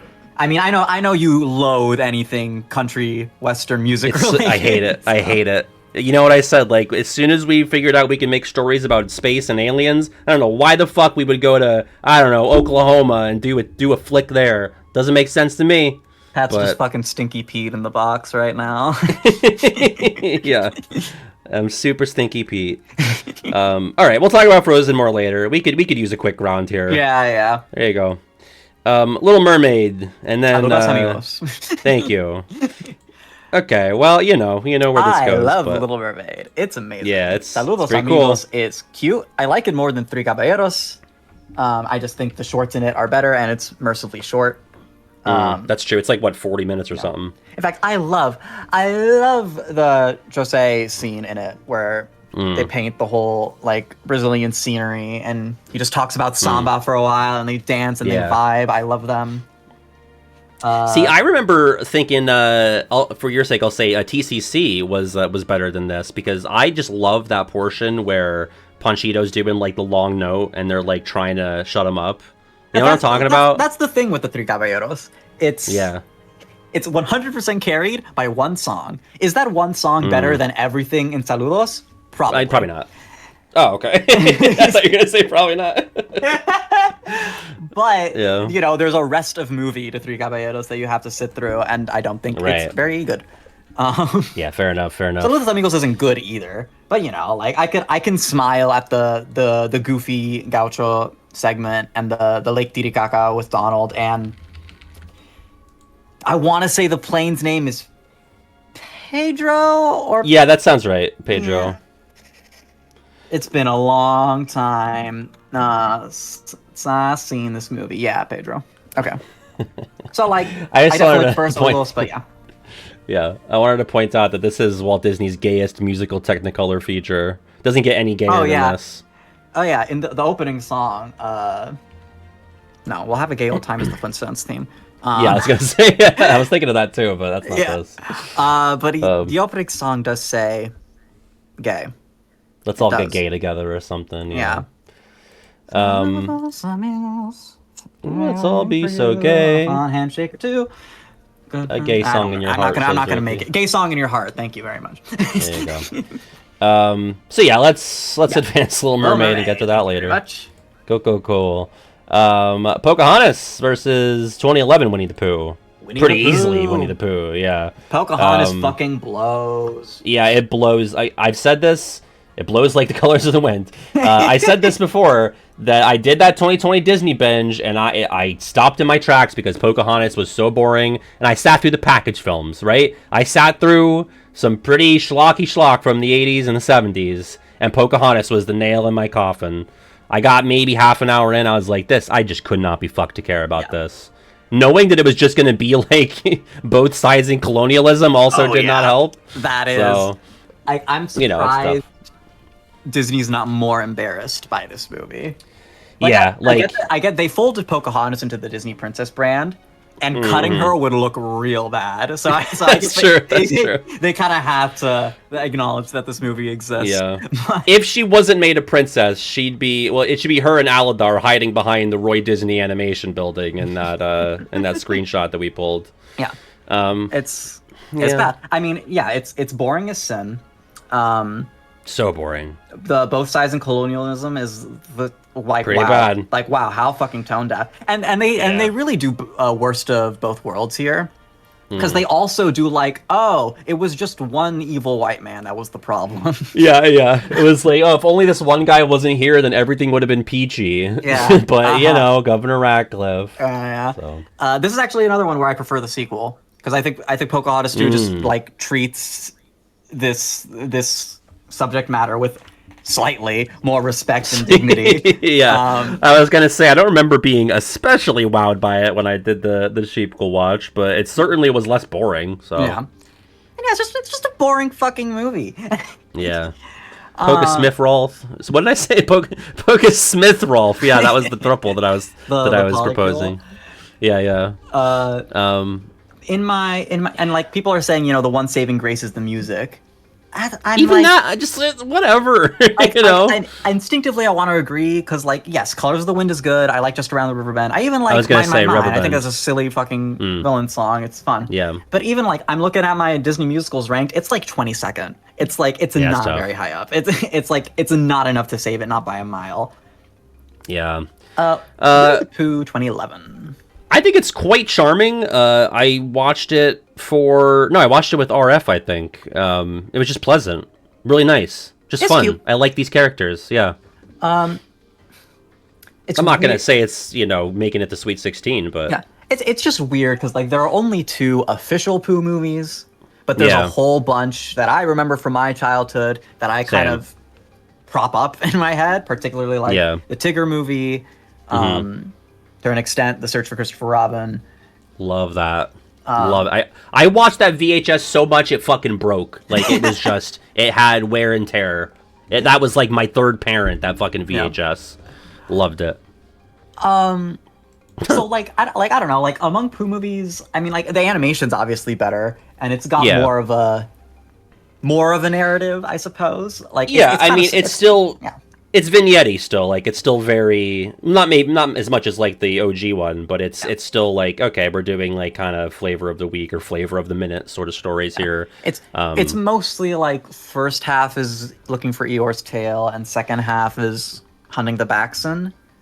Yeah. That's most of it, I think. God, that's a dog shit song, I have to say. I remember thinking the Baffoon song. The Baffoon. We're all afraid of the Baffoon. I was like, what company? They could have spent a couple more minutes on this, right? I like when they all go through stuff that they're like scared is gonna happen. Like, you love the expedition, huh? In KH2. Yeah. You know what I'm talking about? Yeah. I hate the expeditions. It annoys me. I like it. But like, I don't know, they do like they swipe your stripes, they clog your pipes, they dig up your garden, they won't beg your pardon. That one's so funny. Like, that's Eeyore's problem. Yeah, it's like, he's not fucking polite. Yeah, that is fun. But yeah, what do you think? We'll here? Yeah, we'll advance that. We'll see what happens there. Oh, if it's Little Mermaid, yeah, that's it. So whatever. But tough break. All right.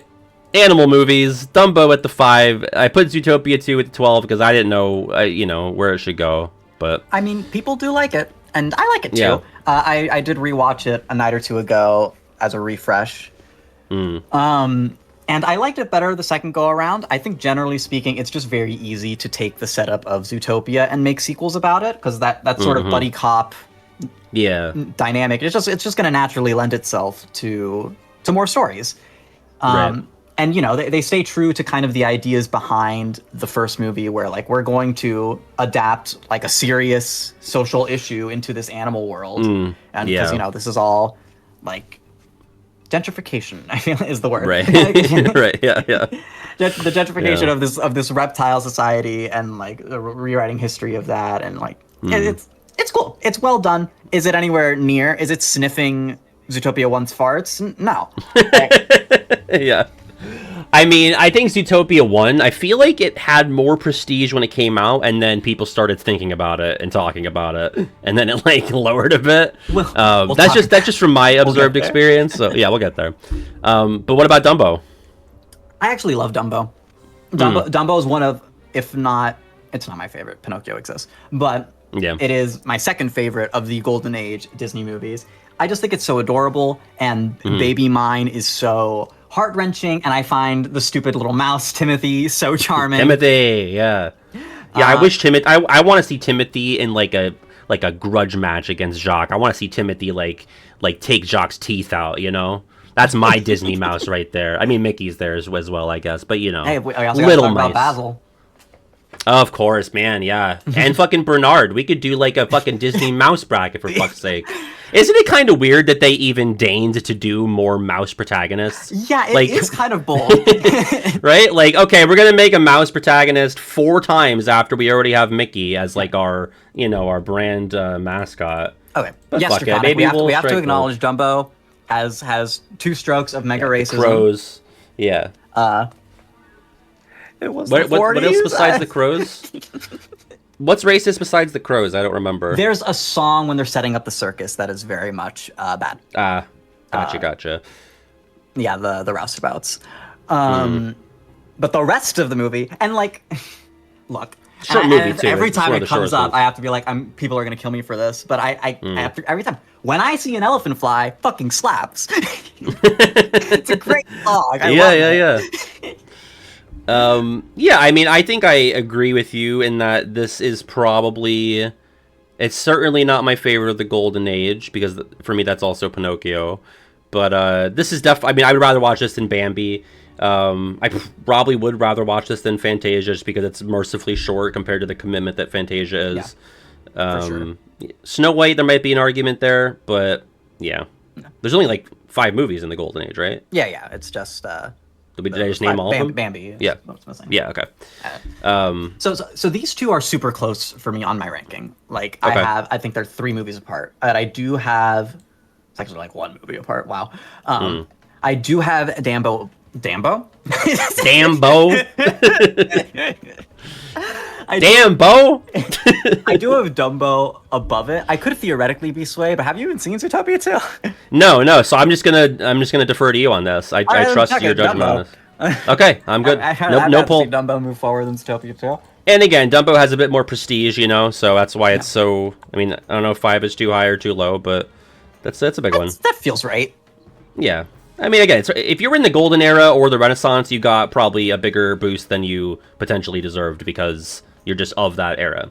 Everyone thinks this is crazy, I guess. I just forced forward the really racist movie over Zootopia. the one that's anti-racist. So I don't think that's not okay. It's not involved in the decision making at all. Everybody. Yeah, anyone who's an adult here knows that that's not how we're making our judgment calls here. Everyone's so shocked. Yeah, everyone was very surprised that happened. Listen, Dumbo's not gonna win. No, Dumbo's gonna die. Like Dumbo. He's cute. I love. Well, actually, okay, yeah, no, Dumbo dies to Moana in the next round, obviously. But Moana. Oh, okay. Well, let's go into a poll for sure on that one. We got Chicken Little's entire ass versus Moana. Chicken Little is a film. Sure is. I liked it a lot as a kid. I liked it fine as a kid. I will agree. Yeah. I think a lot of people overblow how bad Buck Ace Cluck is. Because everyone, characters need to have arcs. Yeah. Characters need to start flawed and grow and learn things. Right. It's not like he ends up at the end of the movie still being a shitty dad. Yeah. Like he's better at the end. Yeah. I think maybe for a lot of people, it's like this is a character who is bad and also like, fairly relatable to a real life. Like he's not like this mustache twirling villain. He's just like this total incompetent, asshole dad that I think a lot of people can identify with, and so that's why it maybe hits a little harder and sticks in people's minds a bit more. This is absolutely the Disney film that feels the most like a DreamWorks film. Yeah, I was gonna say, yeah. Particularly with like the fucking needle drops. Like, what are we doing? Yeah. I mean, one little slip is fun. I'll say that. I do like one little slip. I do like. Yeah, that's fun. By Bare Naked Lady. Yeah. Moana does win. Yeah. We'll talk more about Moana later. Okay. Interesting. Yeah. See, because in my mind, and I didn't watch Moana when it came out, but I was like, oh, this is like one of the best Disney movies, that I've seen in the past 10 years. But, we'll see. We'll see where it goes. That's a take. It's going up against Dumbo. Yeah. We have Alice in Wonderland at the 6 versus Frozen 2 at the 11. I love Alice in Wonderland. That's one of my favorites. Yeah, I don't feel super strongly about it, but I know that I didn't love Frozen 2, so... Yeah, Frozen 2 is a big nothing burger. It's just... It was clearly rushed out the door. It just did not do anything with any of the ideas it presented. Songs are good. I really like Show Yourself. I really like Into the Unknown. I really like Lost in the Woods. But it's Alice in Wonderland. Like, Alice in Wonderland is so... Yeah. It's classic. It's fun nonsense. It's like... Like, it does have that vibe of kind of these Disney movies that are very segmented, and it's just kind of going from one thing to one thing to one thing. Sure. But it also just works very well for this movie, because the whole premise is basically like... It's basically testing Alice's will. Like, okay, you wanted you wanted a nonsense world. Here you go. Yeah, we're gonna keep throwing weird shit at you until you break. Yeah, I remember because I played KH1 before I ever saw Alice in Wonderland, and then I went to my grandma's and she had all the Disney VHSs, and I was like, "Oh, I want to watch Alice in Wonderland because it was in KH1, so I want to see what this is all about." And I remember even the first 10 to 15 minutes, I was like, "Oh, this is fucking crazy!" This is because as much as I love Wonderland and KH1 for the environmental stuff, it doesn't really do a great job at depicting what the whole of Alice in Wonderland is about. There is some truly crazy visual stuff going on here, and just a lot of different set pieces and memorable moments. It doesn't even touch on, what Union Cross actually does this, but Alice fucking turning gigantic and being stuck in a house. There's just crazy shit. So it's cool. It's visually a treat. Fun nonsense. It's just a fun vibes movie. Yeah. Honestly, Alice in Wonderland's Kingdom Hearts Journey is so funny to me because it feels like every time it shows up, they're like, "Oh right, there is another part of the movie we haven't adapted." Yeah, like Dark Road did the Tweedles, Unicorn did the Mad Tea Party, which is crazy that was just a room in KH1. Yeah. But no, I mean, you've said this. G is saying this, like bold choice for first Disney World. But I don't know, something about KH1. I think it very consciously picked worlds that were very iconic, like Disney locations. Yeah. Like Disney settings. You think Wonderland, Neverland, maybe Halloween Town, and Agrabah. Yeah. Like those are 100 Acre Wood, of course. Like those are all like that ilk. So I think leading with Wonderland is very much like. I think people underestimate its icon status in that way. Yeah, like as you're right, like it's the location, the idea, the concept of a Wonderland is bigger than the movie itself, right? Yeah. Or any of the characters in it. That's a good point. Like nobody thinks about like Arendelle as like the main star of Frozen, you know? Yeah. Not even just because that's the matchup here, but you could say the same thing about like Tangled, like Kingdom of Corona. Yeah. Like that's not that's they nothing. do not utter that name in that movie. Right, so it's like who cares? That's a good point about like KH1 picking like these very quintessential Disney places, and also like the story of Alice going into Wonderland. Like you could very easily make the analogy of like Sora entering the broader world at large. You know, there's definitely like parallels there. So. Alice, cool. Lilo and Stitch versus apparently this is a movie, Strange World. That did exist. I did rewatch it last night because I was like, I was just like thinking through the list of movies, like what do I not remember? And I was like, I cannot name a single character's name. Not sure if Disney remembers this.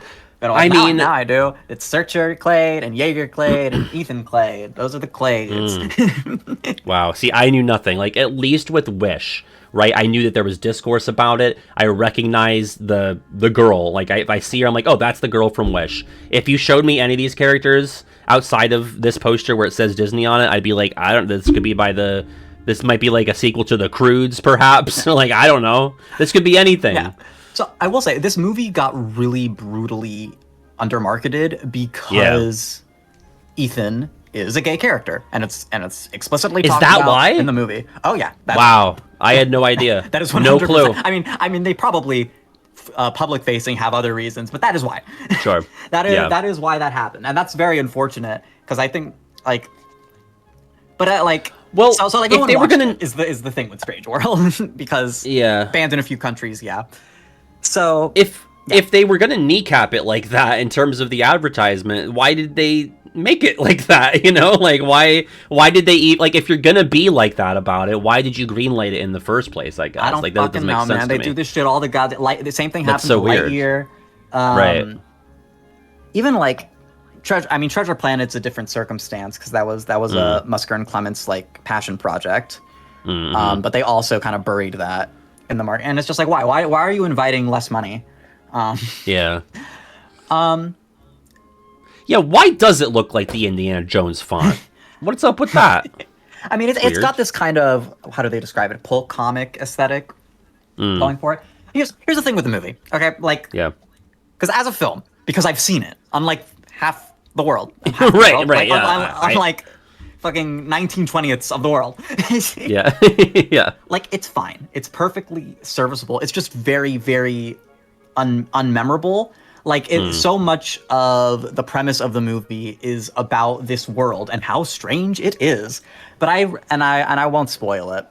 But looking at how the world worked in the first half of the movie, I thought to myself, oh, this seems like what the twist is going to be. And that's what it was. And I think that twist honestly limited their ability to creatively design a lot of the creatures.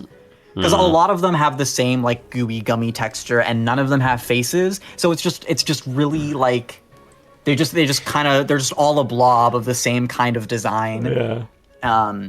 So if you fuck like your Strange World in the movie called Strange World, there's a problem. Yeah, it's tough. Yeah, that may not be one of those iconic Disney locations that we were talking about. Yeah. Going to Strange World for our first KH4 world. What is the Strange World, Baffoon? Between the three generations of Clades is it's just kind of predictable. Like that's the whole thing with the movie. It's predictable. Okay. It's just not. It doesn't stick with you. what is the strange world? It kind of looks like they're like small. Are they like microbial, or is it? Are they real? It's subterranean. Okay. Got it. Well, it's going up against Lilo and Stitch with this banger poster. Yeah, so cool. That obviously wins, and yeah, that's gonna be a rough matchup in the next round. All right. Okay, we'll talk about that later. Yeah. We have Zootopia and the Sword and the Stone. Sword and the Stone fucking blows. It's so fucking boring, dude. Wow. If Merlin wasn't in that movie, there'd be no reason to ever watch it. I will say Madame Mim is fun, but Merlin is also fun, and so yeah, without either of them, it's a real bore. Madame Mim is fine to me. I get why people also lump her in, but it's not enough. It's not enough for me. No, I get that. Yeah, it's just fucking. It feels like hours of just like Merlin teaching these non-lessons to Arthur in different animal forms, and it's just like, what are we doing? I want to die. And that's the thing too. It's like, okay, Merlin is pretty good, but like he's still part of the really boring parts of the movie, you know? Like even he can't save all of it, you know? Yeah. They're just like, okay, we're gonna be a bird for 20 minutes. Not 20, it's probably like 5 minutes, but it feels like 20. You know, we're gonna be fish now. It's brutal. Oh, Ruthie brings up a great point. They do fucking nothing with the actual pulling the fucking sword. He pulls it out, and then it's just, and Merlin's just like, "Yep, you're the king now," and then it just ends. And why is he He-Man in the poster here? Do you see this? I've never really looked this deeply at the poster, but why is he He-Man when he's pulling out the sword? Why is he about to do? I don't think that's Arthur. That is Sir Kay. Oh, is that like the bully? Yeah, that's the bully. Yeah, character. Okay, fair enough. So he's failing to pull. Yes, he is failing. That makes sense. Yeah. Gotcha. Tired of living in a medieval mess, Merlin uses all his magic powers to change a scrawny boy into a legendary hero. But you don't see the legendary hero part, just the scrawny boy part. It's brutal. Like, there might have been a movie here if, like, you know, maybe at the end of the first act he pulls the sword, right? Like, truncate the entire movie to the first act where we're like, okay, we're gonna do some animal bullshit, pull the sword, and now we got, like, a quest or something. It's brutal. I love Zootopia. We'll talk more about it later. Yep. Cool. Sounds good. Also, great poster. Yeah. Okay. Boom. Tarzan versus Adventures of Ichabod and Mr. Toad. Was Tarzan at 2 too high? I just really didn't know. Like, after that group of ones, I was like, I don't really know what is the next class here. I mean, I think anything from the Renaissance has an argument to be in the 2s. So that makes enough sense. Besides Pocahontas. Besides Pocahontas and Rescuers Down Under, fine. And probably not Hunchback. It's probably not going to reach 2. Kicks can. Ooh. I like Hunchback. Okay. I like Hunchback a lot. Anyway. Yeah. Tarzan and 2 is fine enough. I have a lot of problems with Tarzan. Okay. Talk about them. I know I was just making fun of other people for parroting YouTuber opinions, but there is a decent chunk of this influenced by the Sideways video on Tarzan's soundtrack. Like, I just think it's so bad that it's not a proper musical. Like, so many of the songs should be in the characters' mouths, and they're not. Yeah, and it's agree. Like it just creates this incredible disconnect. Like, I think of so many of the other Disney Renaissance characters, and I feel like I know them so well, and I feel like Tarzan as a character is kind of a nothing. You don't know as well. Yeah. This one also has that long Act 1 as a kid problem. And also the fact that a lot of the songs are background, it means this movie's got a lot of montages. Like, because that's like the only way to really present the music. Right, because the music is, I guess, non-diegetic, right? It's coming from ethereal Phil Collins, which nobody is arguing that the songs aren't great, the songs are bangers. They're all great. I think pound for pound, it's one of my favorite, like, Disney soundtracks. I know you're probably not going to get as high on it as I am, but... 13th, which is good, considering how much I like these movies. How many... Right. Yeah, you know, I agree with that, in that, like, in Brother Bear has the same thing with the same guy, right? Yeah. Except Phil Collins like, just was not in it for Brother Bear. Yeah. He was like, ooh, check, let's do it. Can I say my least favorite, like copy-paste tweet or, like, internet observation is, like, hey, Phil, it's just a movie about like a guy in the jungle. Don't go crazy. And then Phil Collins why did Phil Collins go so hard on this? I hate that. It's like, I'm sorry. Why would someone not? Right. Like Phil Collins for no reason with the silly man in the jungle movie. What do you mean for no reason? Those aren't songs for a movie. It's a cool movie. Also, they paid him a lot of money to do it. So, they better be good. Why are you acting like it's such a bad thing that he wanted to make cool songs for a movie? I've seen people say it about like Yoko Shimomura for Kingdom Hearts. It's like, these people care about their fucking crap. Yeah, it's a good thing that they do that. It's so stupid. I know it's not like that deep, but it's just like I keep seeing it over and over about everything, where it's like something that you wouldn't expect to have good music, I guess. Yeah. It's really annoying. Yeah. Anyway. I mean, well, so Tarzan's one of your big ones, isn't it? I mean, it's like, I also think it's underratedly funny. Like, I think it's up there with Emperor's New Groove as like, you wouldn't really expect it just from like looking at this. Like, it's not playing itself up comedically like the New Groove poster does, or just the marketing. But I think Tarzan has like some solid laugh out loud moments for me. Lilo and Stitch does too as well. I would say like those are the top 3 funniest for me, at least in recent memory, because I haven't watched a lot of these in a long time. For sure. But yeah, I don't know. Like I grew up with a lot of the other Renaissance movies. Obviously, this was the newest one at the time that I had sentience. Like Tarzan came out when I was 3, and so I remember showing in a video that my 3rd or 4th birthday cake was Tarzan themed, so yeah. I was big on Tarzan. Like I had Tarzan like sheets and pillowcases. I had Tarzan shirts, like, so I had the Tarzan PC activity pack game. So I don't know, it's just like, hey, it was there when I was in my most formative months and years, so I don't know, I like it. It's good. I like it more as a movie than as a Kingdom Hearts world, I'll say that. Yeah. It is a good movie. Like, for all my qualms with it, I do like it and think it's good. Yeah. Adventures of Ichabod and Mr. Toad. Yeah, go ahead. Is the best package film. If we're counting, are we counting Fun and Fancy Free? Yeah. Yeah, I would say it's second best, because I do like all the giant stuff with MTG. Fun and Fancy Free is fucking Bongo. Yeah, I know. Bongo sucks. I agree. Like, okay, both parts of Ichabod and Mr. Toad are better than Bongo, but I like the giant part better than the giant part of Fun and Fancy Free better than both parts of this. That's fair. But as far as package films go, this one actually feels like an experience designed for a theater. Yeah, for sure.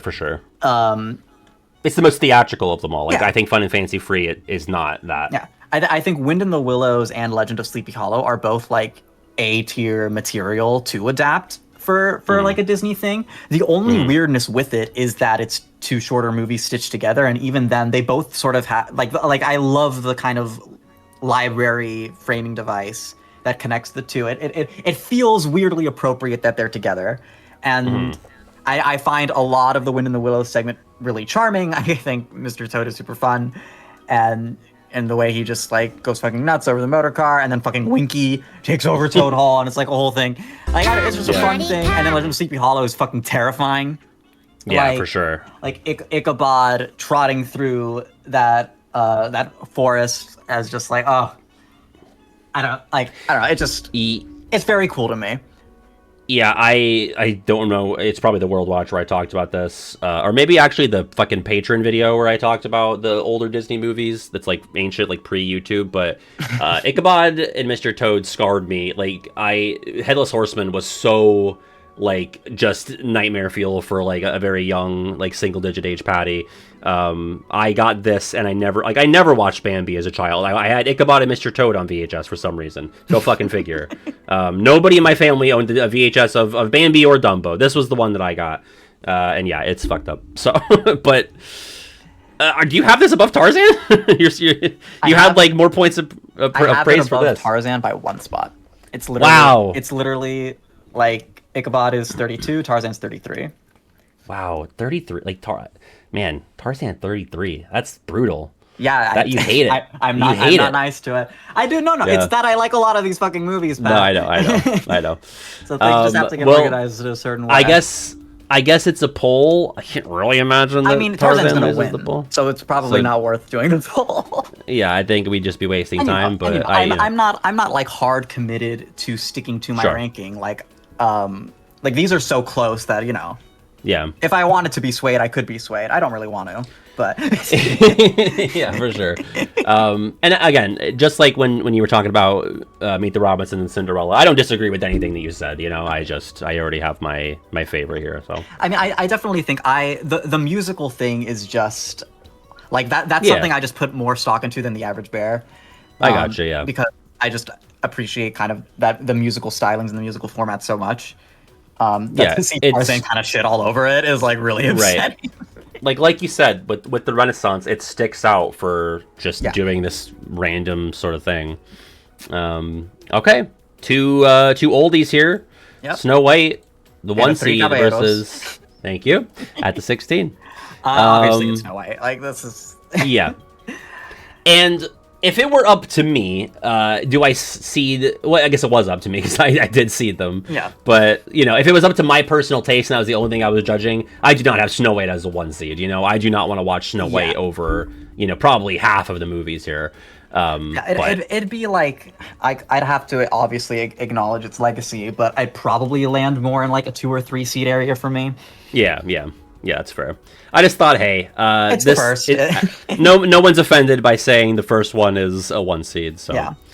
But you know, it's here's we could talk more about it later. Because really, this is the Three Caballeros being sent to the gallows. It's the obituary. Yeah. I love the song, and they're my boys. I love them so much, Jose and Panchito. They're my goats. The song is the only part of the movie I care about. And God, it's such a trip after that. Like, they do the live action bit with, like, the real life women for some reason that they're hitting on. Yeah, that's unfortunate. and then there's just a very long sequence of just trippy animation set to music that just has, like, no reason to exist. Like, it's like, they just wanted to put nonsense on the screen for, like, 20 minutes. And I'm just like, what the fuck? Baffoon, why does it say Joe Karaoke? Because it's a nickname for Jose. Oh, okay. I didn't know that. Like, I just thought they fucked up. Did they ever call him that in the movie? Did they ever say, like... Donald does, at least in Saludos Amigos. I think he does as well in Caballeros. Yeah, it's been a while. 2 things. I have a kazoo from Big D that I missed. 1 to 47? Yeah, 1 to 47. Did I not just talk about that, Ruthie? Is that not the segment I was just explaining? That's... Well, wait, You Belong in My Heart? What is that? I think you're referring to the final stretch of Three Caballeros where it gets super trippy. Oh, I'm thinking of You'll Be in My Heart from Tarzan. No, that is a different song. Different song, yeah. 47, let's go, something old. Well, this is perfect. You ready? Okay. Yay! I'll let the chat figure it out. There you go. It's Winnie, Winnie. By the Sherman Brothers, 1966. Look at that. Perfect time for that one. Okay, we put TCC to bed? Yep. All right, good night. Next, Hunchback versus Great Mouse Detective. You advanced the wrong thing. So true. I said let's put it to bed, and I clicked on it. Hunchback versus Great Mouse Detective. Pat, this is really fucked up of you. It's an 8-9, and I think that's pretty fitting. These are my Chelas. These are like 2 of my absolute favorites, and you're pitting them against each other in round 1. I knew not what I did when I made this. So wait, point to me. Where's the hot mouse? Is it Pink Dress? So there's a song in the bar called "Let Me Be Good to You," where the whole premise is this lady mouse singing to a bunch of drunk mice, and she totally like, I'll take off all my blues, and gets into this outfit, and it's like a whole thing. Like, it's a song about, you know, seducing these drunk men. It's awesome. So she is not on the poster, says Ken of Red Lions. Yeah, that's not the one. So. Okay. Not a prominent enough character. Oh well, that mouse in the pink dress might be her, but that's not really what she looks like in the movie. Okay. Yeah, I mean, I watched this. Just do that. yeah. I watched this. I don't remember. I don't remember that. Yeah, I remember it for reasons. I love this movie. This is one of those where running through the Disney canon in that 2014 binge, this was like something I was so not expecting to care about. and just like it's just such a fun vibe. Like I love, and obviously it's just Sherlock Holmes as a fucking mouse. Right? Yeah, yeah. But it's just I felt fun. the same way when I did my binge. I was like, oh, I've heard about this. I know that like Radigan's in it, and that's really it. And I was like really pleasantly surprised by how fun of a time it was, especially because it's in that 80s like run up to Little Mermaid where everything was just kind of there. This is like a standout, like the crown jewel of the Bronze Age for me. Yeah, for sure. It was such a landmark for animation too, because like Black Cauldron was the first Disney movie to use CGI, right? It used it in like The Rising of the Dead, but Grey Mouse Detective was the first one to really fucking flex with it, because the CGI of the clock tower paired with the 2D animation of Basil and Radigan fighting, it's just oh my god, it's fucking Gorg. Yeah, and that's a really cool fight sequence too. Yeah. I just think that whole thing is pretty exciting for what it is, which is two mice fighting on a clock. So. Yeah, I would say this is like, outside of Little Mermaid, like it's the best movie of the 80s, potentially the best of the Bronze Age, and it's going up against what I would say is like, a B tier out of the Renaissance and Hunchback. That's me saying that. I know you're higher on it than I am. I fucking love Hunchback. Like, I forget when you said this, but you know how you said you were like religiously radicalized by Final Fantasy X? Yeah, that was me with Hunchback of Notre Dame. Yeah, I guess. Yeah, I mean, I could see that. I could see that happening. Yeah, makes sense. I just the gravity of this movie. Like you think of Lion King as being this like big grand thing. I see it as like this massive church and these enormous bells ringing and hellfire enveloping Frollo. Yeah. Like this and the huge fucking stained glass like rose window with Esmeralda singing "God Help the Outcast." Like this is that movie for me. Yeah. It's very like we're burying the lead that like this is a dark fucking like source material. Absolutely. And it still goes to some dark places, like especially with Hellfire, and just like the fact that a decent chunk of this movie is about like a real life group of people that are being marginalized, and Frollo is, like I've said many times in several videos, so horny he's gonna kill about it. That's crazy that like this was in the midst of your Lion Kings and your Herculeses, like this is in between those. That's nuts.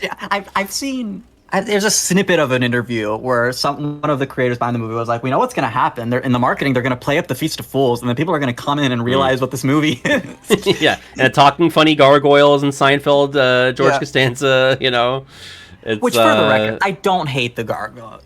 I don't hate them either. Fine. Like I hate them in 2. Oh well, 2 sucks. Yeah, it's terrible. Everything in 2 sucks. Terrible. But God, man, it's just like this. This is one of my. It's my number 3 favorite movie. It's my number 3 favorite soundtrack. It's fucking gorgeous, and I can't believe Grey Mouse Detective is gonna die round 1 because you put fucking Hunchback here. Well, I never said what I was voting for. I never said. Oh yeah, I forgot. You're in the. I'm voting for Hunchback. So. Okay.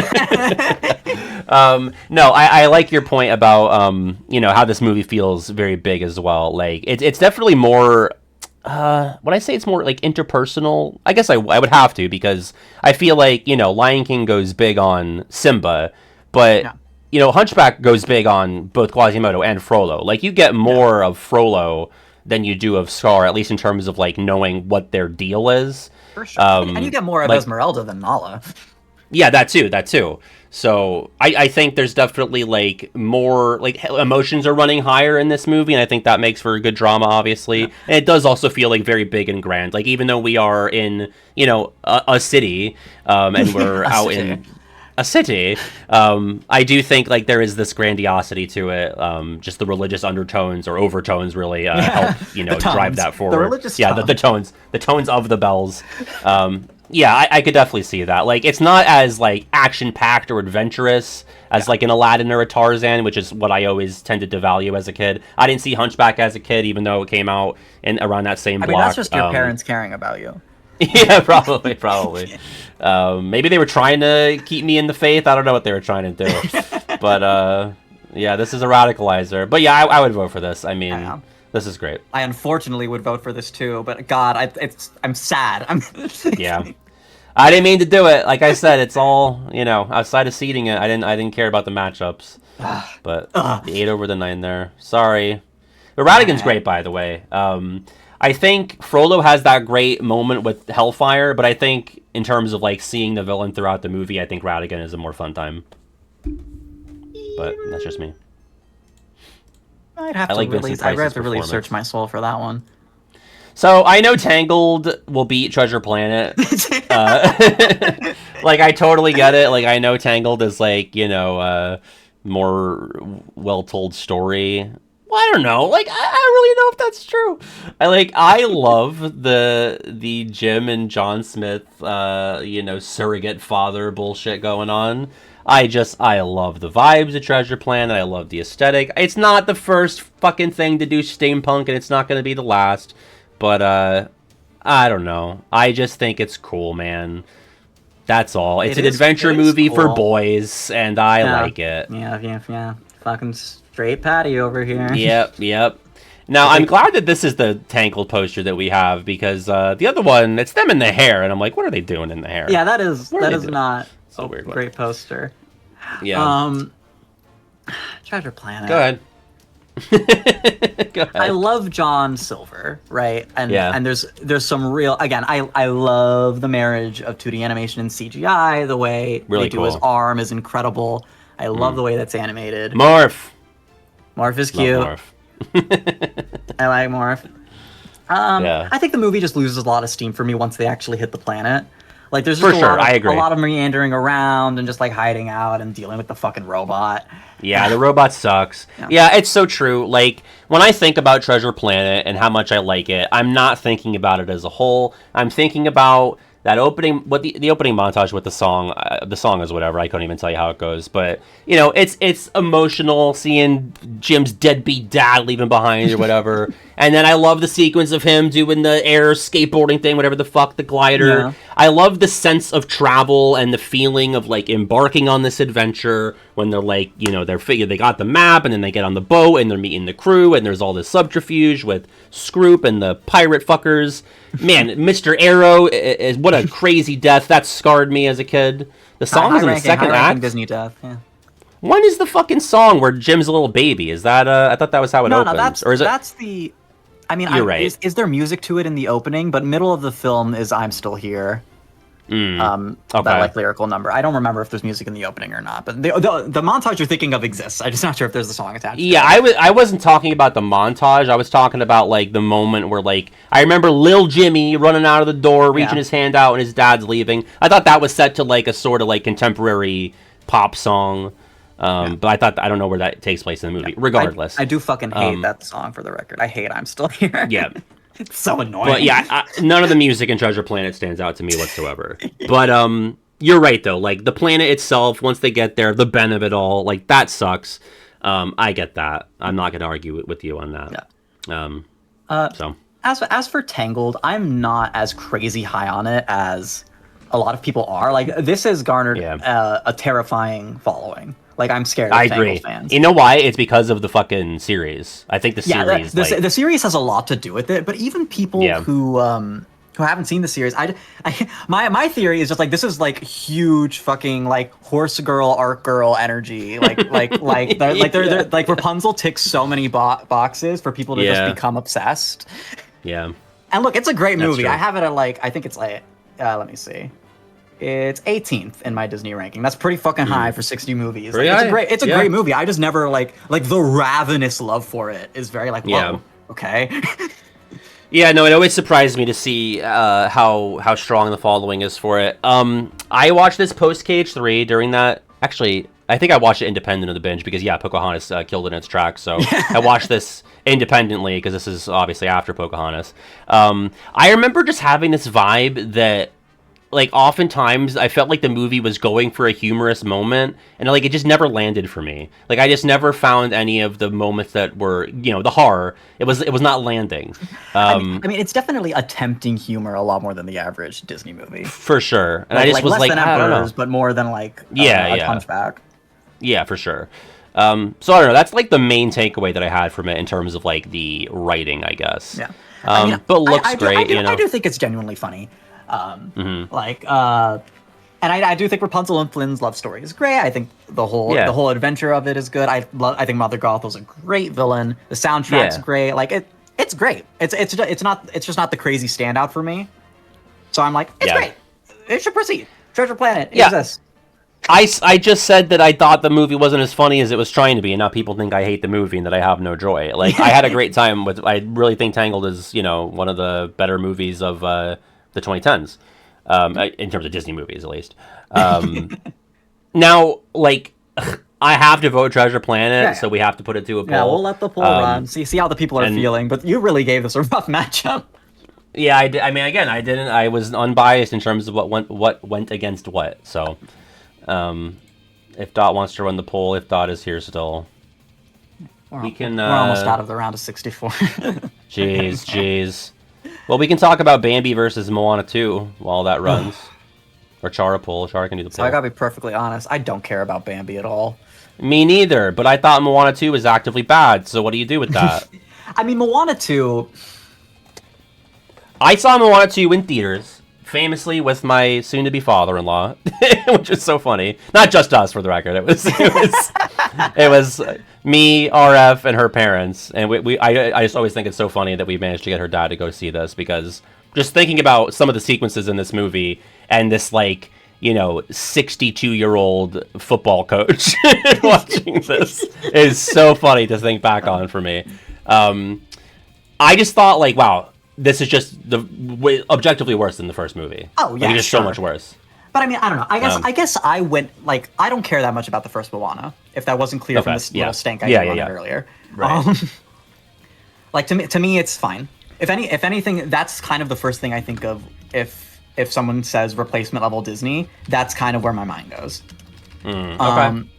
So I wasn't passionate about it going into Moana 2. I also knew going in that it was 3 Disney Plus episodes stitched together. And yeah, see, I didn't know that, but when I watched it, I was like, this feels very disjointed, and that's bad. That I had no context for the production of this, and I was in the moment thinking, this is all over the place, So I mean, and that's 100% on Disney and on the movie that they promoted it as a big sequel, and you only know that production history if I don't know, if someone tells you, right. Find out. It's not like it was an open secret, but it's not. Of course, Disney wouldn't promote that. Yeah, right. They're not gonna shout that in the advertisements. Yeah. So I guess my experience watching, I guess my expectations were just a lot lower. So and I came away from it being like, you know what, for a Disney Plus thing, that was very well animated. Yeah, for sure. And I liked one song a lot. I liked the song on the boat. What could be better than this? I just like how toxically positive and clearly sea crazy they're all going, and they just put that in song form. Yeah. God, I'm trying to think of what was Tangled one. The Rocks. Okay, Tangled one. Yeah. Wow, it was not even close. Got it. That's so sad. Yeah, the Rock song I remember being really bad. The Kamana Moana, terrible. Oh God, yeah. When you said The Rock, I was like, when are they on a rock? yeah. The Rock as in the guy. Yeah, can I get a Chi who is genuinely terrible? Oh, terrible. And, I don't know what changed between Moana 1 and 2, where did The Rock get worse at singing, or did they just forget to write the song around his voice? Something happened, but it just sounds way worse this go around. Yeah. Is there a villain in this movie? Not really. There's a magical they Bat Lady. Yeah. They build her up and they seem to be building up that she's gonna be a villain, and then she's just a huge nothing burger. Wasn't it literally a cliffhanger in a way? There's a post-credit scene where she's talking to Nala. Yeah. I rewatched this movie. That's the only reason I know that name. Yeah, I would never. Yeah. And she's like, we're gonna build. Or is this gonna be the Moana villains coming together? Fucking stupid. Yeah, I've seen nosebleeds like that before, Bat Lady. Yeah. Okay. So is it bad? Yes. Do I care that much that it's bad? Not really. It's I'm not man, they let me down. I was, whatever. We went to see it as a thing to do, Yeah. I'm not that deep about it. But and this might surprise you because I'm not a big Bambi guy. I think Bambi is such a fucking moment for animation and for Disney as an entity it is. It's boring. It's boring. And I guess you can't say that about Moana 2. Like, Moana 2, I feel like, is bad, but I wouldn't say it's boring. Exactly. Like, I just can't fucking, like, I remember sitting through Bambi and thinking, why is this beloved? Yeah.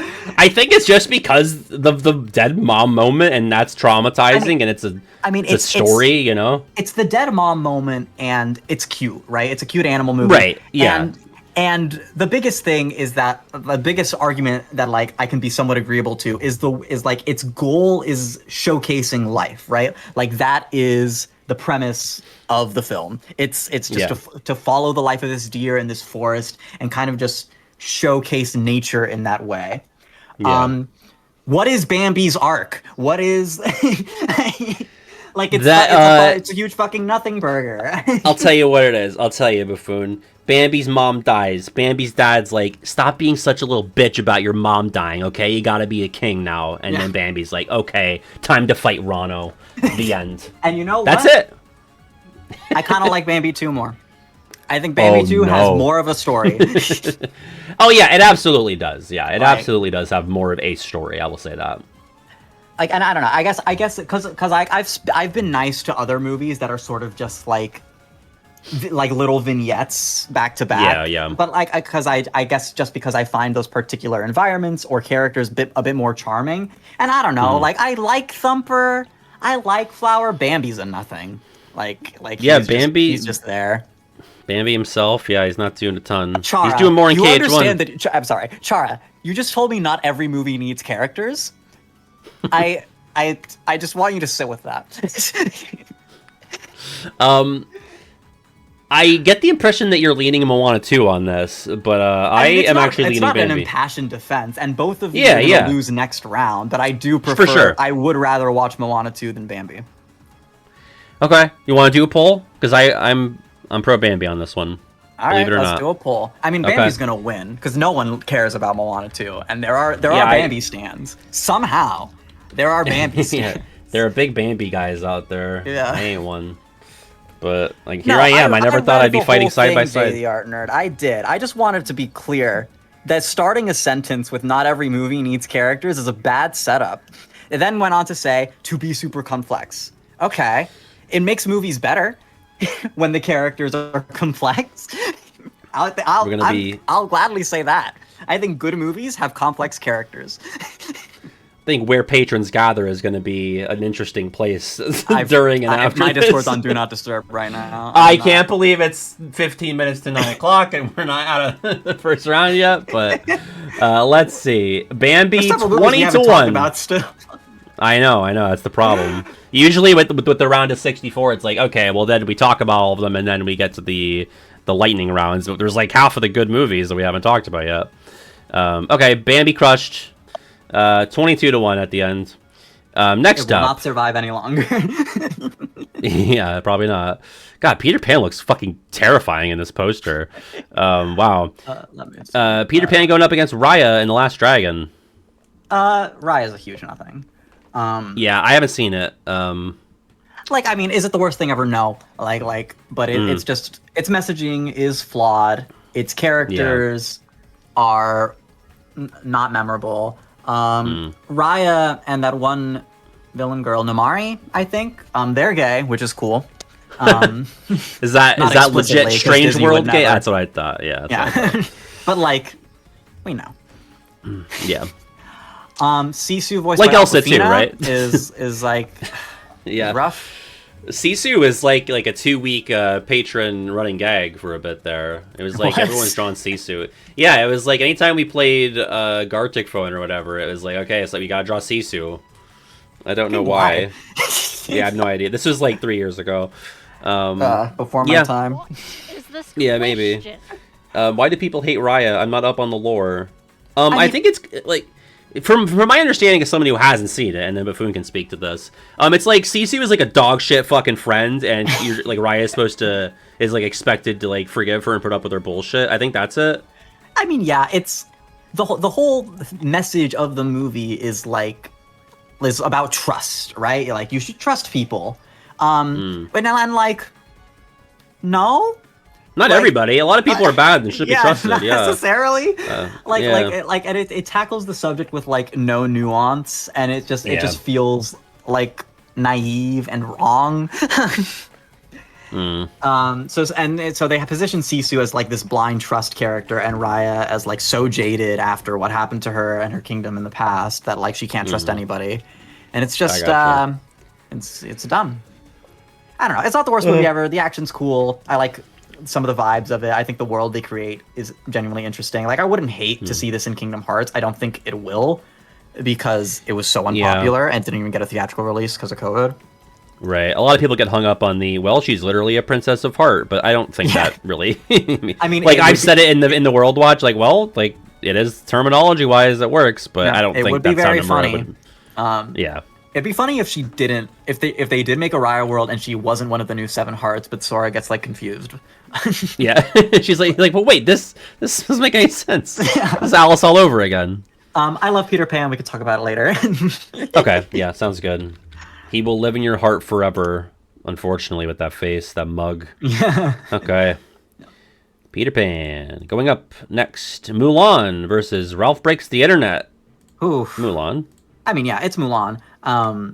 Ralph is another one that I think gets a bit unfairly dogged on. Like, I get it. Like, a lot of this, particularly the sense of humor, is very like adults trying to understand how the internet works.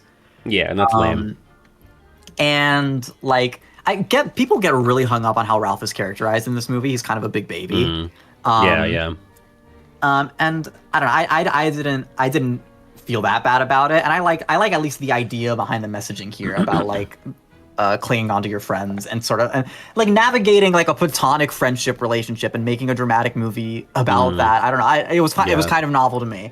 I'm a romantic. If you can't fucking tell. And you know, I liked being with these characters again. Like I was charmed. Overall. I felt the same way where, like, I knew a lot of people. I went into this knowing that a lot of people didn't like it, but I walked away from it thinking, like, it wasn't nearly as bad as I thought. I like this more than Frozen 2. Oh, yeah, I don't know if that's... More than Aladdin, too. Ruthie just said, I hate the prince. I thought the princess scene was fun. I thought that was fun. Super fun. Like I mean, go in understanding it's not like the canon version of these princesses. They're just kind of having fun with the IP for a bit. Yeah, it's cool. Yeah. I love Meryl. I don't remember. In that scene. Yeah, she's from the other kingdom. That's fun. Yeah, of the other studio. Yeah. Mulan fucking rips, though. Yeah, no, it's Mulan. Look at this fucking poster, dude. What a striking... I know we're not grading that. That's for Saturday with PJ. Yeah. But this is cool. It's cool as hell. Wow. We'll talk more about Mulan later, then. Yeah. Okay. There you go. There was a problem. You can't... What? Whatever. Shut up. Google Docs or Google Sheets giving me some lip. We have Many Adventures of Winnie the Pooh versus 2 bear movies. Brother Bear. Yeah, 2 very opposite ends of the scale. Like, who cares about Brother Bear? I don't. And like, here's how I know that I'm capable of like detaching myself from nostalgia, because we owned this movie on DVD. Like we had it and we watched it fucking constantly. Like anytime we were on a road trip, this was on the mini DVD player in the car, and I don't even think I really liked it back then. It's just because we had it, like it was just a movie that we had. And God, it's just such a nothing to me. I mean, I don't know, man. I kind of like the opening bit where it's like, it's these 3 brothers, and a bear kills one of the brothers, and he goes out for revenge, and then, but the moment that fucker gets transformed into a bear, who fucking cares about anything that's happening anymore? I don't. And there's some pretty sequences, like they do some neat stuff. Like it's a very like this goes for what we were saying about movies set in the West, like rural America or Canada or whatever the fuck this is. Also not doing a ton for me, but I can at least admit like there are some pretty scenery moments in this movie. The North American wilderness. Fucking hate Coda. I'm sorry. Yeah, I mean, I haven't seen the movie in a while, so I'm just gonna kind of default to your opinion on that. Like, I'm sure if I watched it again, I'd find him kind of annoying. One of those annoying kid characters we were talking about. No. Going up against the superior bear. Yeah, Winnie the Pooh. So the thing with Many Adventures is it is a collection of shorts. Like this is like a secret package film. Yeah, for sure. Because Winnie the Pooh and the Honey Tree was actually a Walt Disney project. Like he was alive for that, and then they kept going with it and packaged them together into this movie. So I do think it's weird to watch because it is very vignette-y. Like it's just kind of these little stories strewn together. Well, production-wise, Baffoon, this was going to be a Disney Plus TV show, and then they had to cobble them up. That makes a lot of sense. Yeah, history rhymes. Yeah. Yeah. But I mean, I think it's just so carried by how infinitely charming this property is. Yeah, absolutely. Like, I don't even know if are we grading the merits of the movie or the merits of like what this brand is and the characters. And it's hard for me to even separate the two and even remember what exactly happens in this. Yeah. But I know that I'm having a good time the whole time. So it certainly beats Brother Bear. Yeah, for sure. And that might be unpopular with some people in the chat because I feel like Brother Bear is like one of those sleeper 2000s movies, but not for I. I mean, it's got to be the sleepiest. Oh, yeah. Oh, no, Home on the Range. Yeah. Okay. yeah, that's true. I'll take your word for it on that because I haven't seen it. But all right, last matchup in the first round, we have Hercules at the 2 versus Fun and Fancy Free at the 15. So Hercules. Well, yeah, so Hercules. What the fuck? Oh, yeah, I remember. There's like a live action sequence with the guy with the puppet. Oh, yeah, that's terrifying. Yeah, I hate that. I hate all that. There's a lot of novelty to this movie. The fact that it I remember reading the back of the box of the DVD and it's saying Disney's 4 most popular characters on the big screen. It's Mickey, Donald, Goofy, and Jiminy. So I guess that makes sense at the time. I guess, yeah. At the time, it was not a super deep bench in 1940 whatever. Yeah. And then this is the last time Walt voiced Mickey, which is a pretty big deal. Yeah. And then I like a lot of the Mickey and the Beanstalk sequence. I like the opening song there. That's another gay shout out. I love when they're cutting the thin bread. That's fun. Bongo sucks though. Bongo, like why? Yeah. Why are we sitting through fucking Bongo? It was truly like they wanted to put Mickey and the Beanstalk in theaters, and they just did not have enough runtime. We got to film more of this, so I guess let's cobble this together. Yeah. And Hercules fucking rules, man. Like this is no contest. Yeah. Oh, what a fun poster too, man. This just really encapsulates the whole experience. I love this. Yeah. Yeah, it's great. Look at his strange smile. Yeah. The title is so heavy. Yeah. Oh, I didn't realize. Yeah, you got Baby Hercules here too. That's kind of weird. Got 2 Hercs here. In the clouds. Yeah. Yeah. Okay. Yeah. There you go. We'll talk more about Herc later. Okay, we are finally in the round of 32. We got Beauty and the Beast versus Emperor's New Groove. So this is a pretty close one for me. Yeah. We didn't talk much about either of these really first go around. Yeah, we talked about how Emperor's New Groove is funny, and that's really it. But I mean, I keep using the word grand, but that ballroom, that's fucking gorgeous. And again, marriage of CGI and 2D animation. Mm-hmm. Like, let's CGI the landscape so we could do these great sweeping shots of these 2D animated characters dancing. It's fucking gorgeous. I love this is the most musical out of any Disney musical. Like there's so many songs, they all hit, they're all doing their jobs perfectly. And I don't know, it's a very kind of simple thing because so much of the movie is just kind of hanging out in the castle. But I don't I don't know, it just feels like just the way it's shot and the way it's presented and the way the characters talk, and it just feels so consequential the whole time. Is this one of my absolute top 5? No, but it is top 10. Yeah, and I just appreciate it so much. Yeah, I will say I can definitely co-sign that feeling of grandness when it comes to specifically the ballroom and that sequence and the Gaston fight at the end.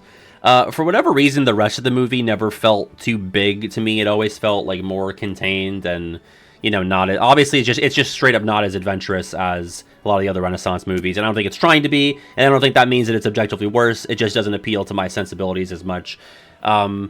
like this is probably going to be unpopular. I would vote for Emperor's New Groove. I'd rather watch that out of the two. It's funnier. It has a bit of an adventure to it, you know. No, that is totally fair, and it's honestly, I mean, it feels mean to say, but it's like it's kind of what I expected you to do. Yeah, for sure. I mean, that's totally in line with my brand and my typical, you know, straight dude, whatever. Yeah. But I mean, look, I have these movies very close together on my ranking. Like, Beauty and the Beast is my number 9. Emperor's is my number 11. Like, Emperor's is fantastic. Devastated if either of these dies here. Yeah. Okay, the thing with that TV Blackwell is that the Oscars mean nothing. Yeah, no, they're as somebody who just watched them for this Oscar pool. Oh yeah, you were in that. I just realized. Kiwi invited me to that. I got a solid 14th, which that's for the first pretty time good. Doing it, like that's better than my first time. Yeah, I was going through the results on the spreadsheet. I was like, oh yeah, fucking Baffoon is in this. It's crazy. Pat, if I give you $5, can I bribe you to do Beauty and the Beast? Yeah, absolutely. Yeah, guys, I'll close the poll right now. The Beauty and the Beast is killing, guys. You do not have to pay this man any more money. Still give me $5. just for kicks. Yeah. No, yeah, I knew this would happen, and that's fine. I just had to, live my truth. Absolutely. Beauty and the Beast is still great. Even beyond, like, the comedy of it is incredible, but I do think, like, Cusco is a really fun character. Yzma and Kronk are iconic. Great. Even like just the landscape of it, this ancient Peruvian thing. It's different setting, really cool to watch. Yeah, the whole montage where like they're like on the map and it just doesn't make sense how it got to the I don't know, like it's just a cool fucking movie. It's just fun. Yeah, it's cool and it's different. Like we have like fucking 9 Disney movies set in France. Beauty and the Beast is one of them. We got no other movie besides Emperor's New Groove is in ancient Peru. So it's just like a fun shakeup for me. That you advanced the wrong thing. God damn it. Sorry. I always think of the scene of Cusco and Pacha making their way up the mountain with their backs against each other. Yeah. I think that's so fun. Okay. Next, Encanto, Princess and the Frog. Ooh, that's rough. Yeah, for me it's Encanto. For me, I think it's Princess and the Frog. Okay. I get that. Which is crazy, because I'm the Hispanic one. yeah, for sure. Like, I think Princess and the Frog is great. I love both of these movies dearly. Princess and the Frog, it was that movie that it was the Disney movie my family missed. Like, I never got to see it in theaters, and I had to like seek out the DVD myself when I wanted to watch it. And it just felt like such a coming home moment to be like, oh my god, they made movies like this still. Yeah. And the songs are incredible. And I just love the Bayou vibe of it. Like, yeah, it's great. If you're gonna set something in America, like this is a very distinct and fun part of America to set a movie in. Tuesday, really quick. Water Hazard, thank you for the $5 just for being a swell guy. I appreciate that. Ruthie, thank you for the $10. I can't promise to patch people in to call. If you want the $10 back, you can absolutely request a refund. But I do want to keep things moving here. I think they also tipped you 10 earlier, so it might be 20 you're refunding. Oh, I didn't see a 10 from Ruthie earlier. If so, I apologize. But Encanto also has so many merits to it. I think what it comes down to for me is Encanto just has lower stakes. It's telling a more interpersonal story, which is great. Sure. I love it for that, and I think it's so interesting for that. And the songs are also incredible. I love the Encanto soundtrack. In fact, I'm not even sure which of these two soundtracks do I have higher. They're off by 1 spot. It's Princess and the Frog at 5 and Encanto at 6. Did you know the poll was running? Because this got like significantly fewer votes than the one right before. Maybe run that again. I'll run it again and just know that the poll is going, because I mean it was like a 3 vote difference, and there were single digit votes for both. These are two heavy hitters. We need participation. Yeah, vote again. Yeah, both movies are absolutely incredible. I think, and maybe it's a 2D animation bias. Or just like the moment that I was in watching Princess and the Frog for the first time. But I do, and the fact that Princess and the Frog has like more of a villain and it feels more classic Disney, where Encanto is doing this really cool newer thing that is also amazing. But yeah, for sure, I like Disney. Yeah, Facilier is great. I wish that he had. I always say this about, I love Friends on the Other Side, but I wish there was like more song to it, because it would be like a top 5 Disney villain song for me if it had like a bit more meat and not just like talking. Okay, Princess and the Frog is crushing now that the poll is more more recognized. Yeah, that's fine. I mean, I actually watched Princess and the Frog after Encanto, but I was really pleased with Princess and the Frog. I thought it was. I also think it's pretty funny. I think the is it Charlotte, the friend character? Yeah, Lottie. She's okay. Yeah, she's really funny. Yeah. Her full name is Charlotte, but they always call her Lottie. Okay. Gotcha. And Facilier is great. Obviously, a more intimidating presence than Abuela. So, but obviously they're going for very different things. Like I'm not saying that that's objectively better, but I do tend to have more fun with like a Facilier vibe. Anyway, okay. Anyway, it's just fun to see a Disney movie like Encanto that's tackling stuff like like pressure from your community. And intergenerational trauma. It's cool. It's very cool. Is Bruno anywhere in this poster, like even referentially? I don't see him anywhere. Usually, he's in the back. Usually he's hidden away. Yeah, he's posters right there, because which makes they sense. hide him. Yeah. I mean, I don't know if I really gave it its dues, but I fucking love the songs in this movie.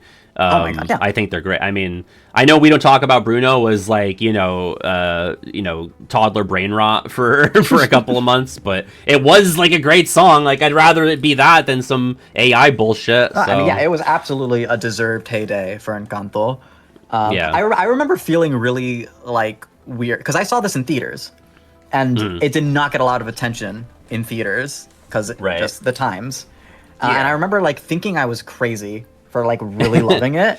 Just being like, why is no one talking about this? And then it hit Disney Plus, and then the fucking wave of Encanto appreciation showed up, and I was like, I was there when it was written. The delayed reaction. Late.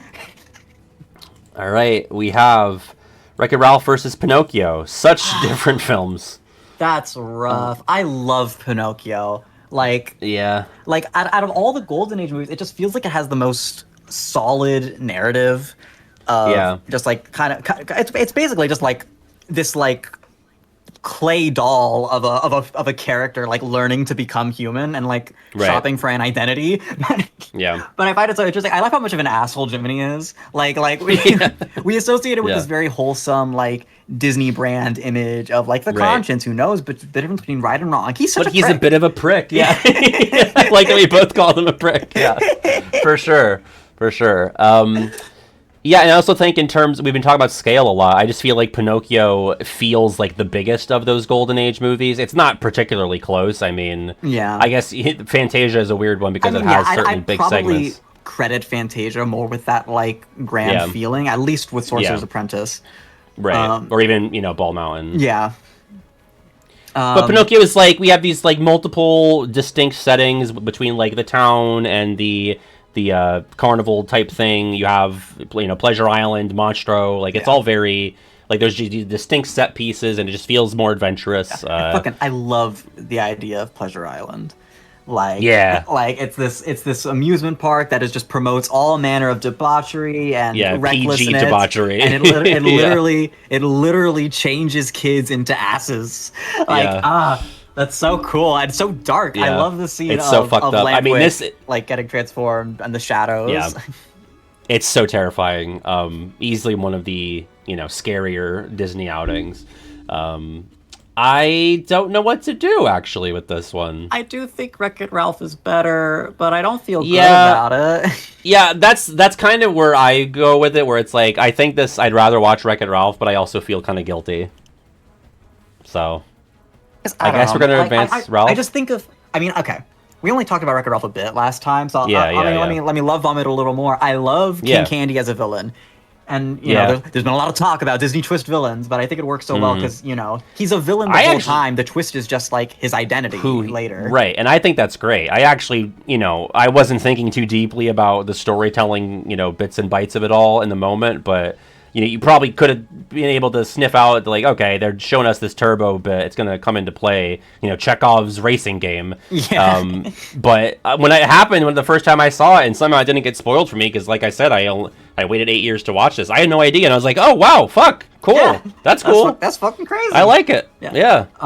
And the scene where Ralph destroys the cart they made together is fucking tragic. And you're like, you understand the reasoning so well because like he's just been convinced like if Vanellope gets added to the game, they're gonna pull the plug and she's gonna die.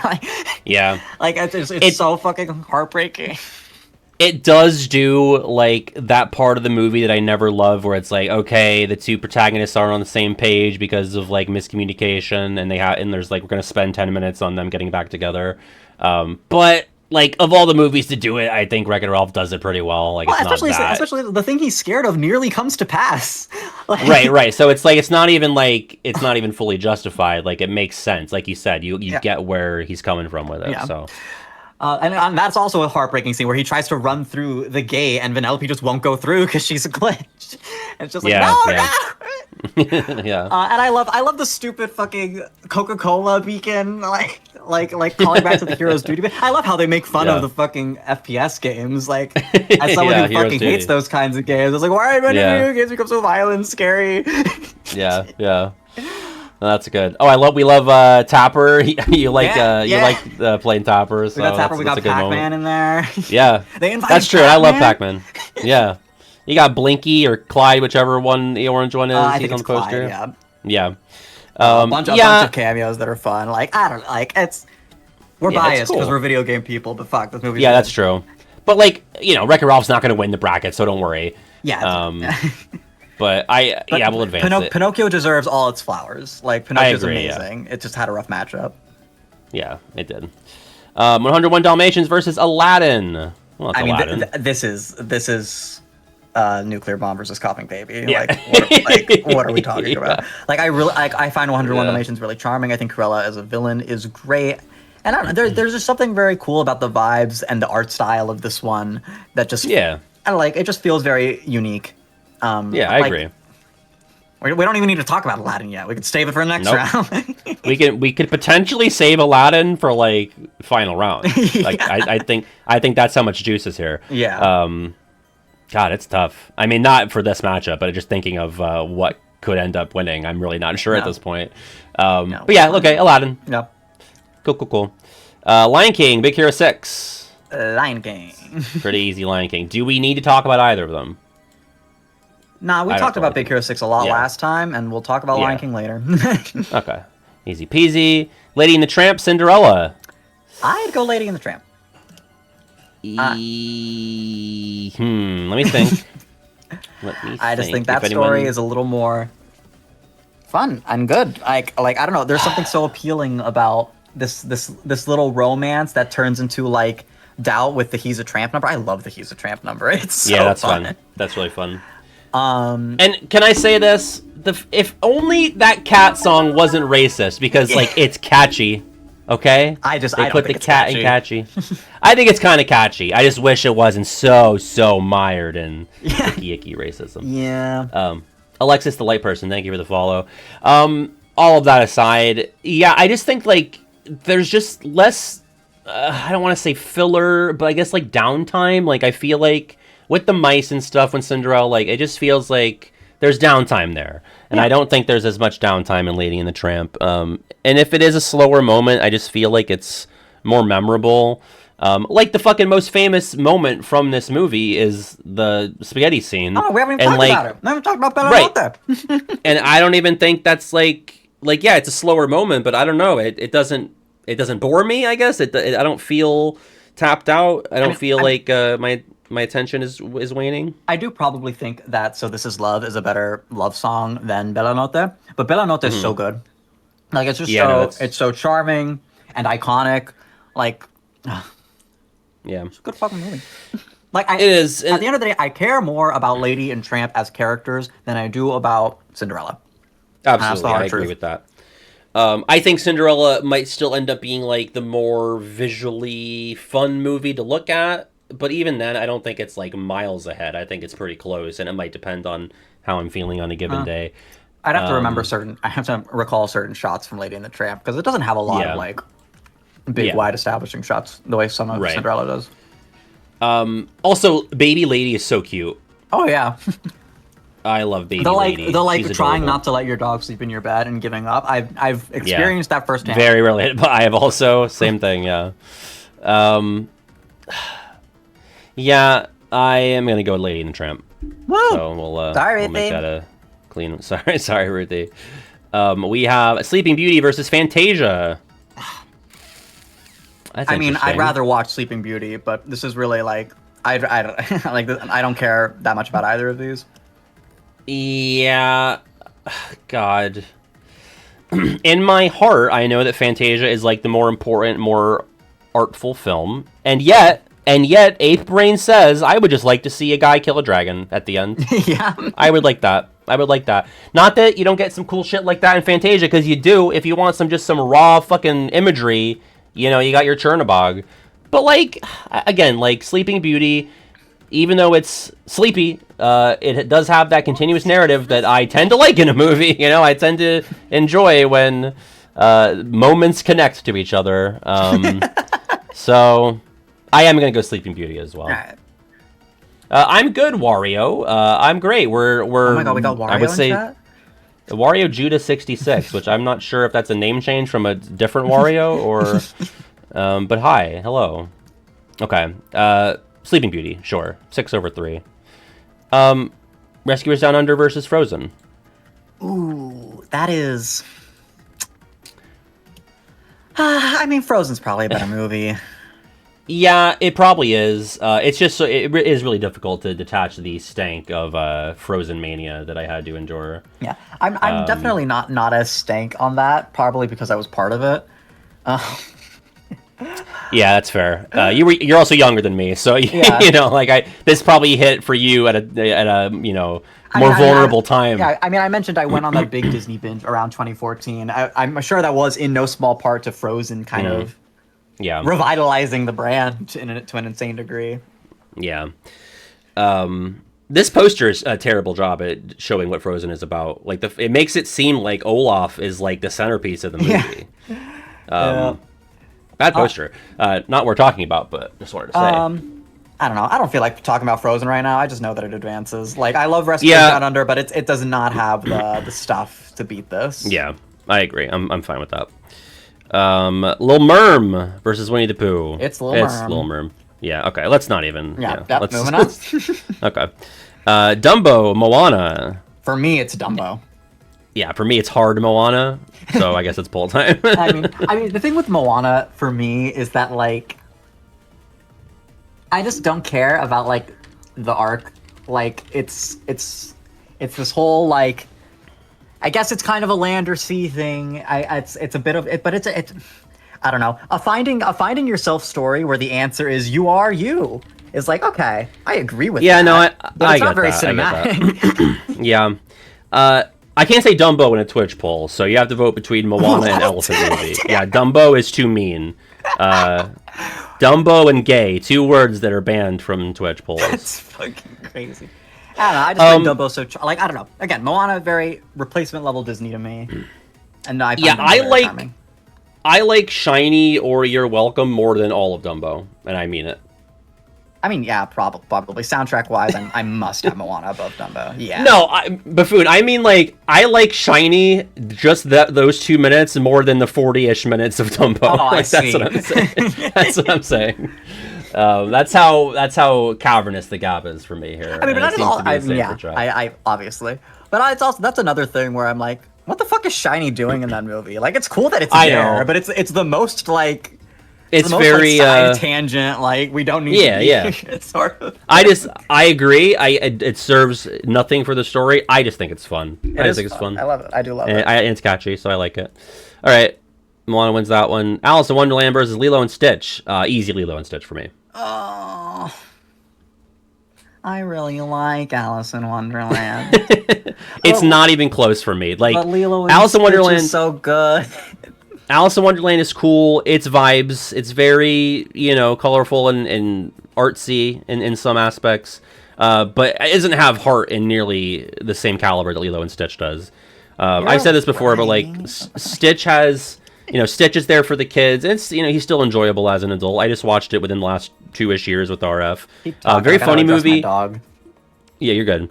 I'll address this dog, Stitch.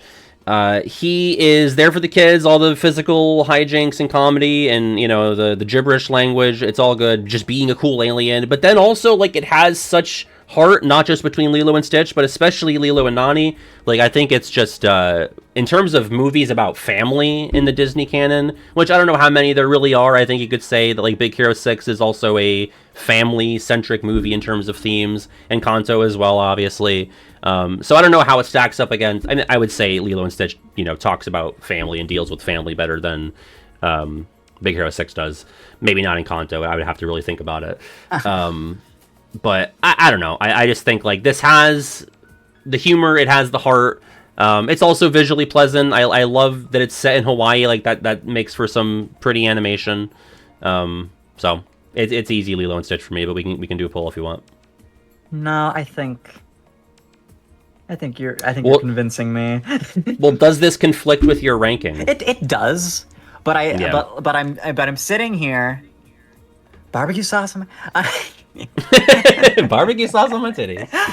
And I'm just like, yeah, you're right. I do have a big personal attachment to Alice, but I mean, I also have a big personal attachment to Lilo and Stitch, and I just I mean, me and my brother in particular love, like, and this is total ape brain, but we love the first 15 minutes of this movie where it's just Stitch escaping from the ship, which is like, this is the coolest shit we've ever seen.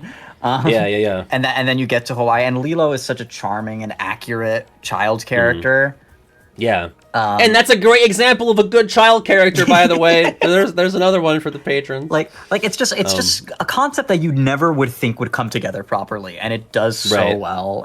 Yeah. It's Lilo and Stitch. Yeah. Like I can't think of a defense for Alice right now that would realistically put it above. Like, it's just not coming. Sure. Stitch was also, like, the it guy for, like, the 2000s for Disney. Like, he was just the guy for a bit there. That cannot be understated. Like, everything, like, even down to the marketing here, where he was, like, invading these other classic Disney scenes, but he was just, like, the new hotness. I remember, like, you know what's funny is, you know, in Toy Story, when Andy drops Woody and he's like, I'm not going to play with you anymore, I'm playing with Buzz now. That, like, Buzz Lightyear was my guy until I saw Lilo and Stitch, and then Stitch was my guy. So, like, I dropped Buzz Lightyear and picked up Stitch. So I don't want to. That's, like, my lineage of favorite characters. Yeah. So Lilo and Stitch it is. No, Big D in the morning. It's just Pat. Pat hates child's characters. The rest of us think we're fine. They're fine. No, I explained this. I'll briefly go into it. I was just raised on a lot of content as a kid where, you know, the main cast of characters were kids, but then there was a younger kid who was always annoying and fucking things up for the older kids. And I guess a lot of these patrons who were younger didn't grow up with that, or just weren't as annoyed by that stuff as I was. But that's, like, one of my least favorite tropes in, like, children's media is, like, adults writing a child character with the intent of, like, who is this for? Like, who likes this character? So. I'm not. No, you're good. We've all gone into it. We all were arguing on Zootopia channel. Tarzan. For me, this is a pretty easy Zootopia. Like, I get that. I was shitting on Tarzan pretty hard earlier, obviously, but Zootopia also stands as, like, one of my favorites. I just love, because, like, there's a lot of these, like, animated, everyone's an animal arbitrarily sort of movies. But when Disney, like I don't know, I'm thinking of, like, Sing or other shit like that. But Disney just puts so much thought and care into, like, how this animal world works that it's just such a marvel to look at. Yeah. And I love the dynamic of Nick and Judy, and I love the messages it's trying to convey. I feel like a lot of people feel that it's aged poorly, and I really don't think it has. Like I don't know. Like, obviously, you know, you're inclined to kind of do the one-to-one with certain things. right. Like, you can't one-for-one Zootopia to, like, actual marginalized groups IRL. Yeah, and I think it's more about conveying the idea that, like, stereotypes are harmful. And they have and they cause societal problems that we need to address. Yeah, I think and especially in an effort to, like, convey that message to kids, like, I think it does a fantastic job. So yeah, I think so. But you know that part in Tarzan where they're surfing on the trees and that's so cool. You know, I will give you that. It was pretty cool. So cool. You remember Clayton gets hung or hanged rather? He probably is hung too. Yeah, that's pretty metal. Yeah, I gotta go Tarzan because my 3-year-old self would punch me in the throat if I didn't. Yeah, so literally, how straight of you, Pat, is exactly my. Yeah, sure. And I like Zootopia too a lot. I think it's up there as one of my preferred 2010s Disney movies. Which not that there's like a ton of them, but you know, it's I like this more than Big Hero 6, and I do like it more than Tangled and Frozen. Oh, I mean, so do I, man. So, and I want this in Cage. I think. Me too. I think it'd be great. World. I think it'd make a better world than Deep Jungle was, for the record. So, you say you want Lion Sora? Yeah, like the beta design. Oh, okay. I was gonna say, you know, we had that. Yeah, I know. But like, yeah. beta. But like, Sora, yeah. this time it'll be in a fun world. Yeah. Yeah. Hey, cool. Okay. Let's. Oh yeah. I Are think you Pride Land Land is fine. Yeah. Okay. Oh my God, you're poll so is open. picky, dog. The bars are going back and forth right now on the poll. Give me a sec. My dog wants out of my room now. No, you're good. You're good. We're running the poll anyway. Tarzan has pulled ahead by a little. Really? A furry who doesn't care about Zootopia? Wow. That's like a fish who doesn't care about water. Okay, listen, you learn something new every day. Oh, in regards Tarzan, to Blackwell's comment? Yeah. Yeah. No, I've looked at where patrons gather. I think everyone needs to relax a little bit, frankly. I think we need to calm down with the... I've not looked at Discord since this stream started. I see the 9+. Yeah. Tarzan is sweeping. Okay. And listen, I again, Zootopia is great. I'm not a Zootopia hater by any means. I do have Zootopia as my second favorite Disney movie, so this is a little mean, but okay. Yeah. Hunchback over fucking Snow White. yeah, for sure. Obviously, Hunchback does not carry the prestige that Snow White does, but you know, there's a lot of stuff that carries prestige that's not fun or cool. Like, you know, presidents. Like, there's plenty of people that we put on big mountains that carry a lot of prestige, but it's like, do we really want to be, you know, lauding what this guy did over maybe some more palatable figures? Yeah. Snow White is about is like marginally more interesting to me than Aurora as a character. Very marginally. Like, and she gets the same treatment of getting put to sleep at the end of the movie. Yeah. The prince is like the worst prince. Yeah. Only up from the prince. That's at least something. You can only improve. I mean, I like his song. But you know, this movie's carried by like the dwarves. That's what everyone remembers about it. And the evil queen, I would say. Yeah, sure. The queen and the magic mirror. In the hag form, you know, like I don't think I really give a shit about evil queen in regular form, but. No. But you know, I think when the highlights of your movie are like kind of the comic relief characters, that's like probably a bad sign. Like your main story isn't holding water. And I think, like, again, appreciating it from the perspective that this came out before World War II. You know, like, this is old. It's 1937. Amazing how the animation looks in this movie. I don't think it like visually, like in terms of like being pleasing to the eye, is hitting the same way that like a Cinderella or Sleeping Beauty does, but just like the fact that these characters are moving like this in 1937 is crazy. It still holds up, frankly. Like yeah, absolutely. I don't think technically this is not the first feature-length animated film. It was promoted that way, but I believe a couple things predate it. But it's definitely the first popular one. Right. And it's crazy that it's still watchable.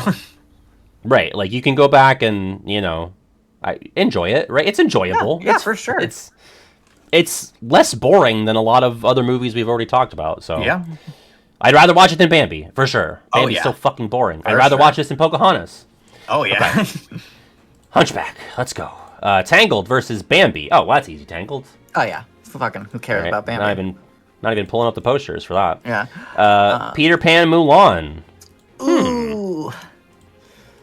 I like these both a lot. We didn't talk about either. No, we didn't. Well, I'll say out of the gate, I think as a kid I would have said Peter Pan, but having watched them more recently as an adult, I would switch to Mulan. And not even because of what makes the red man red. Oh yeah, you're braver than I. I don't think I've said that song name on air. I'm just quoting the fact that it's the name of the song. Yeah. So there's just so much whimsy to Peter Pan. Like a lot of whimsy. The world is more fun, obviously. Like Neverland is an iconic location in the Disney, lexicon. China, well, China is a real place that we got at home. You can tell the difference when Kingdom Hearts adapts the world. It's like, all right, this is Neverland, obviously. This is the land of dragons. Yeah. Yeah, I think I made a joke about this in some video where it's like, what if they had to do that for every country? Like, what do they call the Brother Bear world? Land of maple syrup. Silly. Okay, let's do pros and cons, right? Pros of Peter Pan is that it actually has a Disney villain. Shan Yu is just such a nothing, such a pathetic, boring bore. I think Peter Pan is some of the best slapstick comedy in the Disney canon. Yeah, so true. Mulan has a protagonist that you like and care about. Whoa. Peter's a prick, but he's a fun prick, same as Jiminy. Sure, I get that. But I think, does Peter Pan actually? I mean, I'm asking this in earnest. Does he change at all? No, the story's not really about him. Like, right, it's about the Wendy darlings. more. Like Peter is basically like their temptation. Like he kind of represents their desire to not grow up. And the arc of the movie is learning that like you need to grow up. And like you could have fun. You could have fun with Peter here in Neverland and the pirates and whatnot, but you have the like. And I honestly, you got to go back to World War I. Yeah. I think there's an extent to which the second movie, even though it's the reverse, kind of plays with those messages a little better. I don't think the second movie is better, but I don't think so either. It's been a while since I've seen that one. That wasn't part of your. No, it wasn't. You gotta get the cheap sequel. I know. You're the biggest proponent of me getting back on the horse for that. Yeah. And doesn't your bank account also agree? If you look at that? According to my analytics, that would behoove me to, especially if I'm trying to get a house. Yeah, I'd probably get on that. So Mulan's fantastic. Like, it's got good action. It's got fun characters. Music-wise, I probably prefer Peter Pan, honestly. Oh. Just because, like... Well, no. That's a lie. You love What Makes the Red Man. But, that one's dragging it down. The problem with Mulan is it has very few songs. Like, it's got the opening number, which is a whatever. Then Reflection hits... I'll Make a Man Out of Which You. I don't, you know me, I don't give a shit about Reflection because it's an I Want song that's sung by one person alone. Never liked those much. But I like, Make a Man Out of You and Girl Worth Fighting For. They're fun little bops. And then insert to the movie's credit, it definitely, this was the right call, but then there's no songs after that, right? It's completely quiet because now it's fucking war. It's serious now. People are dying. No music after that. Which, fair. Yeah. I do think it makes it, especially that back half of the movie, is a bit less memorable to me. I can kind of go, like, some days I love Mushu, some days I want to kick his ass. Yeah. And, there's varying degrees to how, like, arbitrary these sort of goofy animal sidekicks are in these movies. Yeah. And I feel like they really bend over backwards to justify Mushu being in there. Like, okay, he's like the ancestor, but no, he just rings the gong, but he fucked up the dragon statue, so now he's gonna go, and he's trying to prove himself, I guess. Just odd. But it's fucking Mulan. Like, it's an awesome movie. I really like it. I think Peter Pan holds a lot of that, like, Disney whimsy. Yeah. Peter, like, Tinkerbell is a huge piece of iconography to come from this movie. Like, it's just magic, man. Like Mulan is a war movie, which makes me sad. That's true. It's so fucking fun. It also was probably like the impetus for me like liking pirates and shit, like and generally, like water aesthetic stuff. Like, right. I don't think pirates were like really that big of a deal until, like, obviously people had written and talked about pirates, but I feel like this is the 50s, and so this movie comes out, and now kids are, like, playing pirates in their backyard, I think that helped, like, bring that back into, like, Americana. I don't know. Honestly, like, I might just put this to a poll because I'm fine with either, unless you feel super strongly about... I mean, I have Peter Pan ranked above Mulan. I am curious about this. I mean, I think the chat's probably going to lean Mulan, just because I feel like the chat is Yeah, pretty I much think so, always too. going to lean Renaissance. Yeah. But I'm curious to see. Okay, we'll do it. Yes, I yes, really O2 Princess. could That be is Mushu swayed. having an arc. I just mean like for a lot of other animal characters, it's pretty much just they are already living here or they're already friends with the protagonist. Like there isn't this bizarre like side scene explaining necessarily explaining who this character is and why they're now going to be in the story. Like, and I think he has a good arc. I think it contributes to the overall story in certain ways, but like it is odd. the way to do Mulan that. absolutely eating Peter Pan's lunch money right now. Makes Eating the perfect lunch money? sense. That doesn't make sense. Stealing the lunch money, eating the lunch, that makes more sense. For the record, Ruthie, yeah. this is me defending the old shit. Hi, RF. Hi, RF. RF in the chat. RF, I played a SZA song earlier and I meant to get you, but you were sleeping. Sag. Okay. Many Adventures versus Hercules. That's Hercules for me. Okay. We don't even need to fucking talk about it. like we love Winnie. We love Winnie. Love Winnie.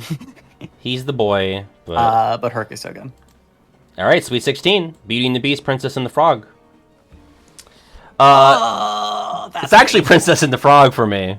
I think I agree, but it's really close. People are not going to like that Beauty and the Beast dies in Sweet 16. But I'm not about making people happy. There's just so much I really love about both movies. This is fucked up. Where do I have these ranked? I have Princess and the Frog at 6 and Beauty and the Beast at 9. That's fucked up. Yeah, it's fucked up of you. Okay. I will say, song-wise, I'm getting more out of Beauty and the Beast. I like the environment and the vibes of Princess and the Frog more. I like I guess in a way they're both French movies. You know, they both got these France vibes. Yeah, I don't know. I don't care much about being cooped up in the castle for most of the time in Beauty and the Beast or the French town. Like, I just don't care. I love the New Orleans setting, just the general vibe of it. I do have the Beauty and the Beast soundtrack slightly above Princess and the Frog, but very slightly. Yeah. It's not superior in every way. God damn. No, people, it's not. I don't... Baffoon, do you get the impression that I'm getting right now that people are, like, way going too hard in the chat this time compared to other brackets? Yeah, people are very, very passionate about these. Like, this was the kind of bracket that scared Kiwi away from being on the internet for, like, 2 years. So I'm saying that as a cautionary tale. Now, Baffoon and I have had our feet to the fire many times, but not everybody is built like us, okay? Yeah. Like, we do this professionally to a degree. I mean, I don't know if you would call us professionals, but we've made money talking about these things. Yeah. Which I would just say, like... That all the qualification for professionalism? Yeah, technically a professional is someone who, you know, gets money for doing what they do. I would just say, like, it's just movies, folks. We're it's just movies. And you know, for a lot of these, you know, opinions are subjective. You know, some things hit for people that other things don't. It's just what happens. Yeah. It's how watching things work. Us naming a winner of this bracket does not invalidate you loving whatever loses. Yeah, exactly. It's okay. Everything's fine. Yeah, and I'm mostly saying this on behalf of Baffoon because I don't really care if people are saying like I'm being a boring straight man or whatever. But I see some like chirp at Baffoon for his takes, and I get it from Ruthie. I know Ruthie well enough where I expect and accept this. Yeah. No one else has permission. Right. We don't all know each other, as familiarly as some others. No. RF says I have to vote for PATF because it's basically my name. That's fair. That's a fair reasoning. And honestly, you know what I haven't even talked about with Princess and the Frog? I fucking love Ray and Evangeline. I love that song. I love that moment. I love that concept. I actually do too, and I couldn't believe how sad all of that made me feel. Like, I was actually blown away at how effective that was for me. Yeah. So,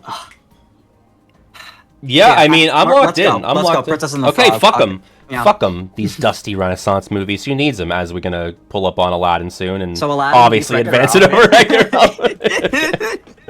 What's up? Moving on. Is this RF enters. What's up? I think Beauty and the Beast walked, So Princess and the Frog could run. Or hop, even. Yes. Yes! That's fair. what I'm talking about. Yeah. Inspired. No one's in trouble, Big D. No one's in trouble. No one's in trouble. Yet. Lion King versus Lady and the Tramp. That is Lion King. And we Okay, still don't so even we're talk still about it. We're still not at a Baffoon's breaking point for Yeah. Lion King. All right, Sleeping Beauty made it to the Sweet 16. Yeah, that was that's an what I easy saying. path. The way you lined it up, I was like, how the fuck did this make it? Yeah, this far? yeah, that's But it's crazy. Frozen. That for sure. Very fortunate path for Sleeping Beauty. Okay, Little Mermaid versus Moana. Huge Little Mermaid. Very fortuitous matchup since these are the big water movies. But Yeah, that's true. Yeah, I've stumped for Moana. I don't think I can really justify much further. Yeah, Little Mermaid. No. Still haven't talked. We really like Beauty and the Beast is the first of like the big four Renaissance to fall. Yeah, and then for the yeah. rest, we've yet to say a word about them. Like Yeah, Little Mermaid, 'cause we know Lion King, just like that. We don't got it yet. Yeah, we don't have to yet. Lilo and Stitch versus Tarzan. Let that ape die in the back. I do think I go Lilo and Stitch here. Yes, Lilo and Stitch Yeah. for sure. It's a crime that Tarzan made it this far. I don't think it's a crime. I don't think Tarzan is the sneak in the same way that Sleeping Beauty snuck its way here. not comparable, but Yeah. I would Because Tarzan is like, it's second tier Renaissance, you know? Yeah. First tier Renaissance is Beauty and the Beast, and this is not even my opinion because I would rather watch Tarzan than Beauty and the Beast. But in terms of prestige and impact, it's Beauty and the Beast, Lion King, Aladdin, and Little Mermaid. Those are the big ones. And then it's like second tier is like Tarzan, Hercules, Mulan, and then I think it's like a step tier down below to that would be Hunchback. Pocahontas, Hunchback, yeah. I would put Pocahontas beneath Hunchback, Yeah. but yeah, Well, yeah. it really depends who you ask. Yeah, Because you're right, yeah. the big Disney princess people are going to stump for Pocahontas. Yeah, and that's deranged. Yeah. Where's Esmeralda, by the way? Yeah, what the fuck? They had her in the lineup to start, and they took her out. Racist. Bunch of Frolos Terrible, in the executive chairs. So Hunchback beats versus Tangled. Right? Yeah. Hunchback beats Yeah. Yep. Good with that. Good. All right, and Mulan, Hercules. That's an easy Hercules for me. Yeah, that's a Hercules for me. And I feel like that's unpopular. I feel like Hercules has a lot of haters nowadays. I mean, Hercules is. I mean, I guess we'll talk about it. Hercules is kind of in an awkward because it's also one of those movies that's trying to be a bit more comedic. Yeah, for sure. And it's definitely got a plot hole or two. Like, why does Hades not know that Herc is alive when he's the god of the underworld? Yeah, but I'm never a plot holes guy. It's You know, like I the just I don't music give a slaps. shit. This is one of the best Yeah. Disney soundtracks. Zero to by a Hero, Won't Say I'm in Love. In fact, I mean, believe, spoilers for my own fucking Disney song ranking video, but I Won't Say I'm Yeah. in Love stands as my favorite Disney song. that's my favorite Disney song, or at Yeah. least it's fucking top 5. I'd have to think if I like it more than some of the villain songs, but it's definitely my favorite non-villain song. I can say that confidently. I love Be Prepared, but It's just, Okay. just great fucking movie. All right. we are now in the Elite 8, and I do think Princess and the Frog is now a sneak in the Elite 8, though. Maybe. I mean, I certainly go Aladdin over it. Yeah, for sure. Me too. All right. Okay. We're not I talking always about knew Aladdin Aladdin. until Final 4. Yeah. Lion King, Frozen. And we have found my breaking point. Nope. No. Absolutely not. Absolutely not. I think I can't care do it. way more about Frozen than Lion King. So let me talk about why Lion King bugs me. Yeah, you go ahead. It's another one of those unusually long Act 1, young character for like so much of the movie. Like the inciting incident of this film is Mufasa's death. And we don't get there till like halfway through the movie. I think the soundtrack has like 2 big hitters, maybe 3. Maybe 3. I Just Can't Wait to Be King and Be Prepared for sure. And then depending on who you ask, Circle of Life. And then it's a bunch of nothing songs for me. You don't like Hakuna Matata? Dude. I agree with your estimation of the songs for the record. Okay. Like that would be the order that I would go in as well. I don't care about Can You Feel the Love Tonight. I don't care that much about Hakuna Matata. Is that it? Is there any others? Oh no, I'm thinking of Lion King too. Upendi or whatever. Upendi. Yeah, I do love Lion King too. He Lives in You, which they use in the Lion King 1 Broadway show. Yeah. But that's not what we're talking about. Okay, go ahead. Keep shitting on this amazing, beautiful movie. Yeah. Timon and Pumbaa to me, like they're fun. They're fun enough, but we should probably acknowledge that this is like the only Renaissance movie that stoops down to like toilet humor. Like, yeah. I guess for some what's weird is guess? Like no, you're right. I'm saying I guess in terms of like if we're gonna use that as a massive negative. I don't as think a it's kid, a like massive negative, but I do think it's worth pointing out. It never even really was like a big laugh for me as a kid. Like it almost like flew over under the radar for me. Like I just never really tapped into like the Pumbaa fart humor. Like it did not. I don't know. Like it was never a takeaway for me. But I get that. Those are a lot of my big bothers with Lion King. I still really like it. It's my 16th place overall. Like, gotcha. It's great. It's a great fucking movie. It's grand. It's cool. That final fight scene between Simba and Scar kind of sucks. I don't know why. I don't know why they do like a frame by frame thing. I think it looks you're really right. dumb. I do think it looks really dumb, but something about it, I find it really fun. I don't know. It's like dumb fun for me. I just think Scar like leaping towards Simba with the flames in the back. It's such a sick visual. It's so cool. That visual is cool. Yeah. It's more than pawing at each other in slow-mo. Yeah. It's like, what? Yeah. What are we doing? At least it's not 200 times as well, you know? Yeah. And then there's Frozen. I understand. Yeah. People's distaste. I mean, here's the thing, Baffoon. If we were, 10 years older, maybe 15 years older for you, so we're more on an even playing field, I'm sure Lion King might have been as annoying, if not more annoying in its heyday than Frozen was. I think that's part of why I feel the way about Hakuna Matata. Yeah, there you go. I think that's why, even as a child, being born after Lion King, significantly after Lion King, I still felt like that song was overplayed, and I was just like, why? It's yeah, no, I don't get it. And I don't know, I think beat for beat, no, I have the Lion King soundtrack ranked above the Frozen soundtrack. I don't know if I agree with that in hindsight. But I mean, I do. Because I'm just thinking of I love Let It Go. I love Do You Want to Build a Snowman. I love First Time in Forever is a great track. Love is an Open Door is a fun track for what it is. I think Fixer Upper's fun. I know people don't like that one. I actually think that's a fun one too. Yeah. In Summer is cute for what it is. It's probably the low point of a movie musically, but that's fine. Yeah. And I don't know, it can be a little annoying with the meta-ness of it, kind of shitting on Disney conventions, the whole you wanted to marry a man you just met, and I'm kind of wink wink nudge nudge at the audience sort of thing. It's it can be annoying, all of the other Disney movies. Yeah.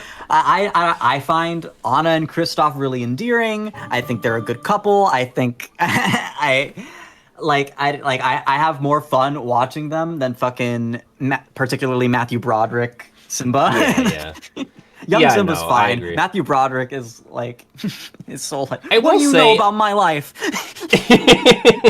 Yeah, I will say just to go back to the point of so much Lion King being the first act is all spent on childhood stuff. I do feel that serves the narrative more than a lot of these other examples that we've talked about. I do feel getting to see Simba, come to grips with the fact that he'll have to be the king and get into these, situations with the hyenas in the graveyard and obviously his dad dying. I do feel it I don't know, it feels like Hans, by the way. That's absolutely. I just feel the build up to that moment, it just makes I think the stark contrast of something so carefree and fun, going on these adventures to the graveyard or singing I Can't Wait to Be King, and then your fucking first big Disney death if you're my age. Yeah. Lion King's Act 1 is long for a reason. They did not break the conventions of filmmaking thoughtlessly. They Mufasa's death does not hit if Act 1 isn't the way it is. Right. Still bothers me, but I don't have this movie ranked that low, guys. It's 16th. I do have it. I just have it below Frozen. Okay, 3 things I have to address. G, thank you for the 33 months. Tuning back in, I wonder what's going on. Oh, this fucking matchup. That's right. RF, thank you for the 17 months. I'm using this as my free way of getting you money. You're welcome. Thank you for subscribing with Prime. And I want to point out, Jackie made a great point. Frozen using some toilet humor with Olaf talking about don't eat the yellow snow. Baffoon, have you no shame? Have you no standards at all? It's piss versus it's farts. It's a very throwaway line. It's a very like I'm trying. Like it took me a second to remember when it happens. It's literally like honestly, I'm just taking Jackie's word for it. It does happen. He's like because I believe this women. is before they even meet him, and he's just wandering around, and they're like talking about how beautiful the scenery is. It's like, yeah, I love all the colors and and then he's like. But I kind of wish there were more colors, like green, and then it goes like yellow. Oh, yeah, actually, no, yellow and snow, that's a bad idea. And then they just move on. With Pumbaa, he gets like a whole fucking verse. He's like, hey kids, listen to my whole fart. My big old fart right now. Like, that's his character. I get that. In that I was movie, being facetious. He's the one that farts. Yeah, that really is. That's true.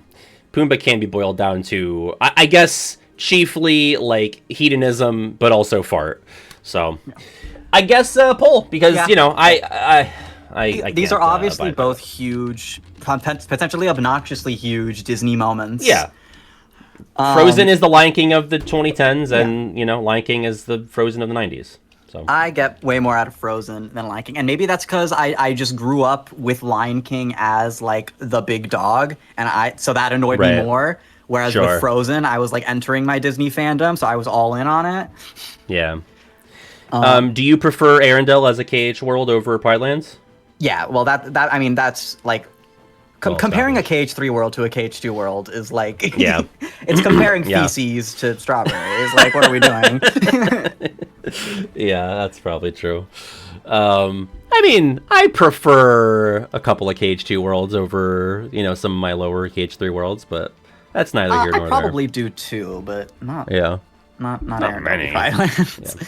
I do like Pinelands. I just think it has cool boss encounters. I like the shakeup of being Lion Sora. Yeah. I think your whole complaint about how it looks like a wasteland, I think is offset by the existence of the jungle and the oasis. Like, that's where you get your colorful. Yeah, like, I know, but inspired then it's just a bunch of green, which we get in like Land of Dragons and shit. Well, did you think there was going to be a whole area that looked like I Just Can't Wait to Be King? Hopefully, yeah. I don't know. Lion King 1. At least give me some pretty skyboxes or something. Yeah, a bit of a stampede on Frozen, a bit of a wildebeest parade. Bit of a shipwreck. Yeah, I kind of saw that coming, but yeah, that's fine. Lil Merm, Lilo and Stitch. For me, it's Lil Merm. Yeah, and it's not for me, so I guess it's a poll again. Well, okay, we haven't talked about Little Mermaid Yeah, yet. Talk about Lil Merm, yeah. Little Mermaid, I mean, obviously, huge deal. Start of the Disney Renaissance. It was like the thing.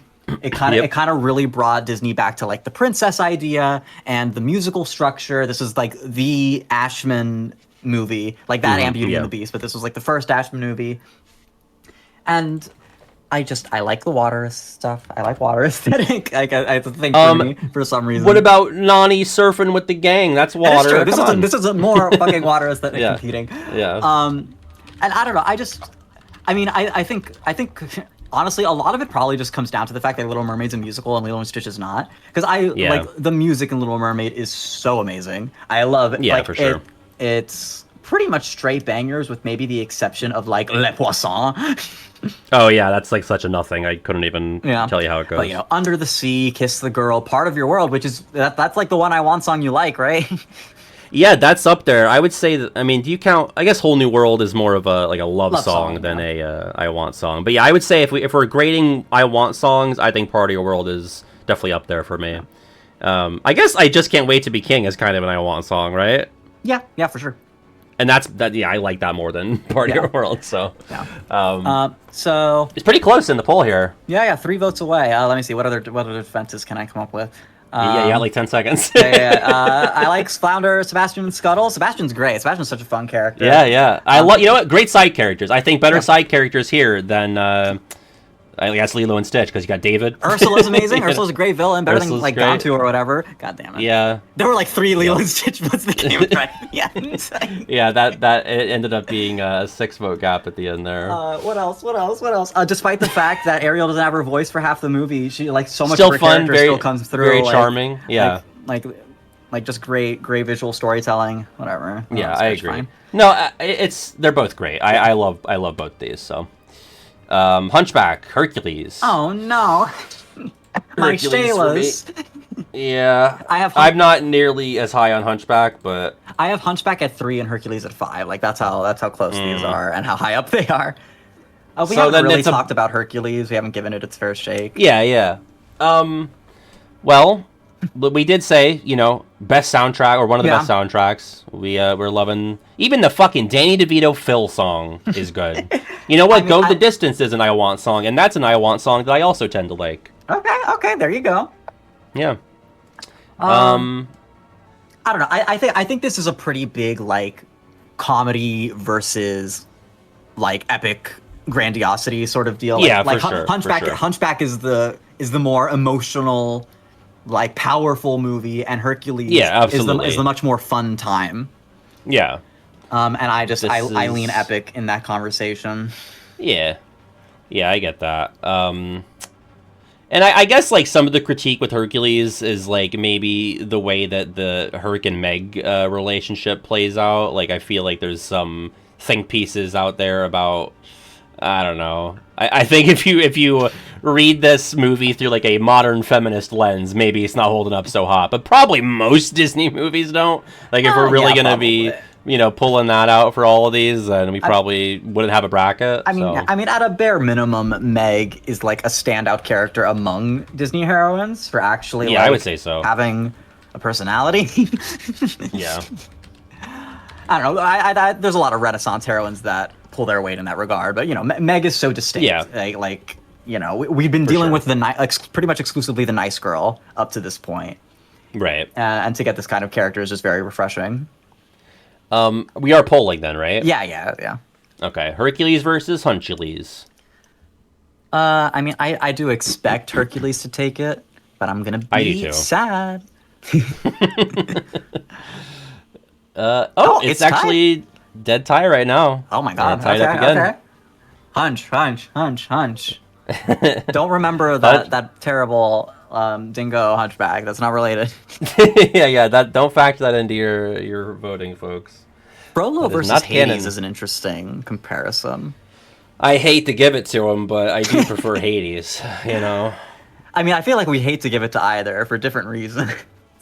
Yeah, like Frollo for the character and Hades for the voice actor. Yeah. Right? Like, so.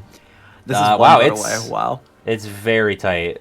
Hunch ahead by 1 with maybe 10 seconds left. Now Herc ahead by 1. Ahead.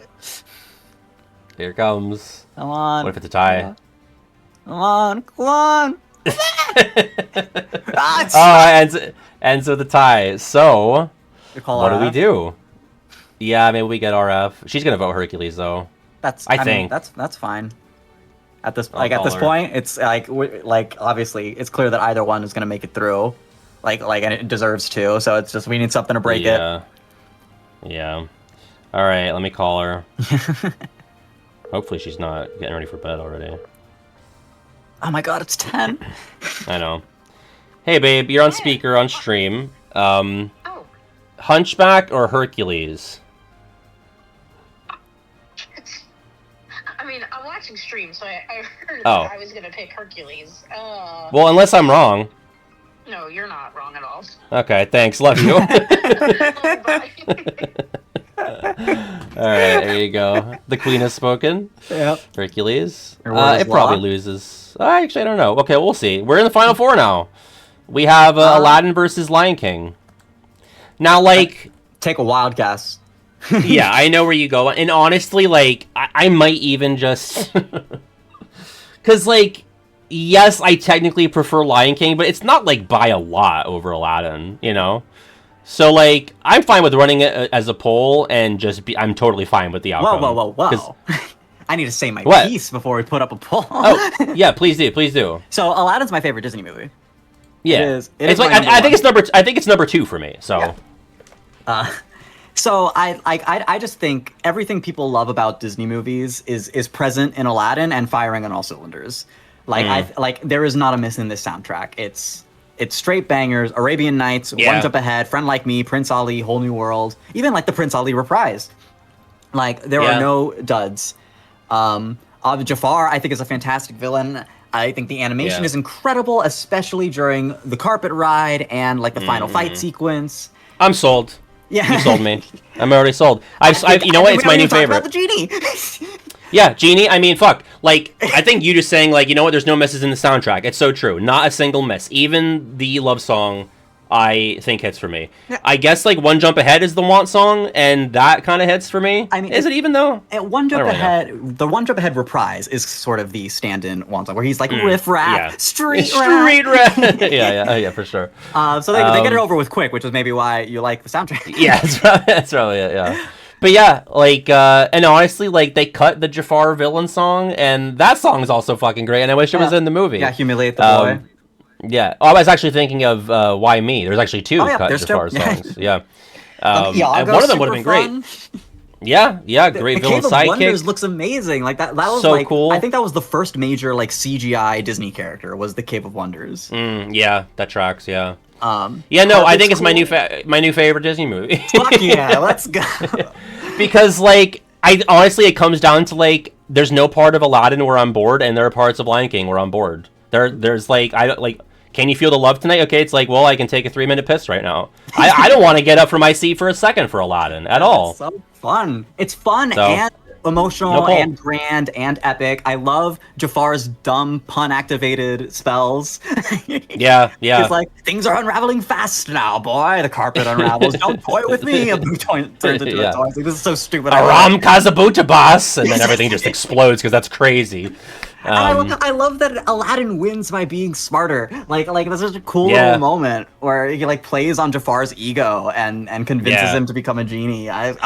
It's so cool. And then the ending, so like true. He gives up being a prince to free the genie. Like it just all works so well.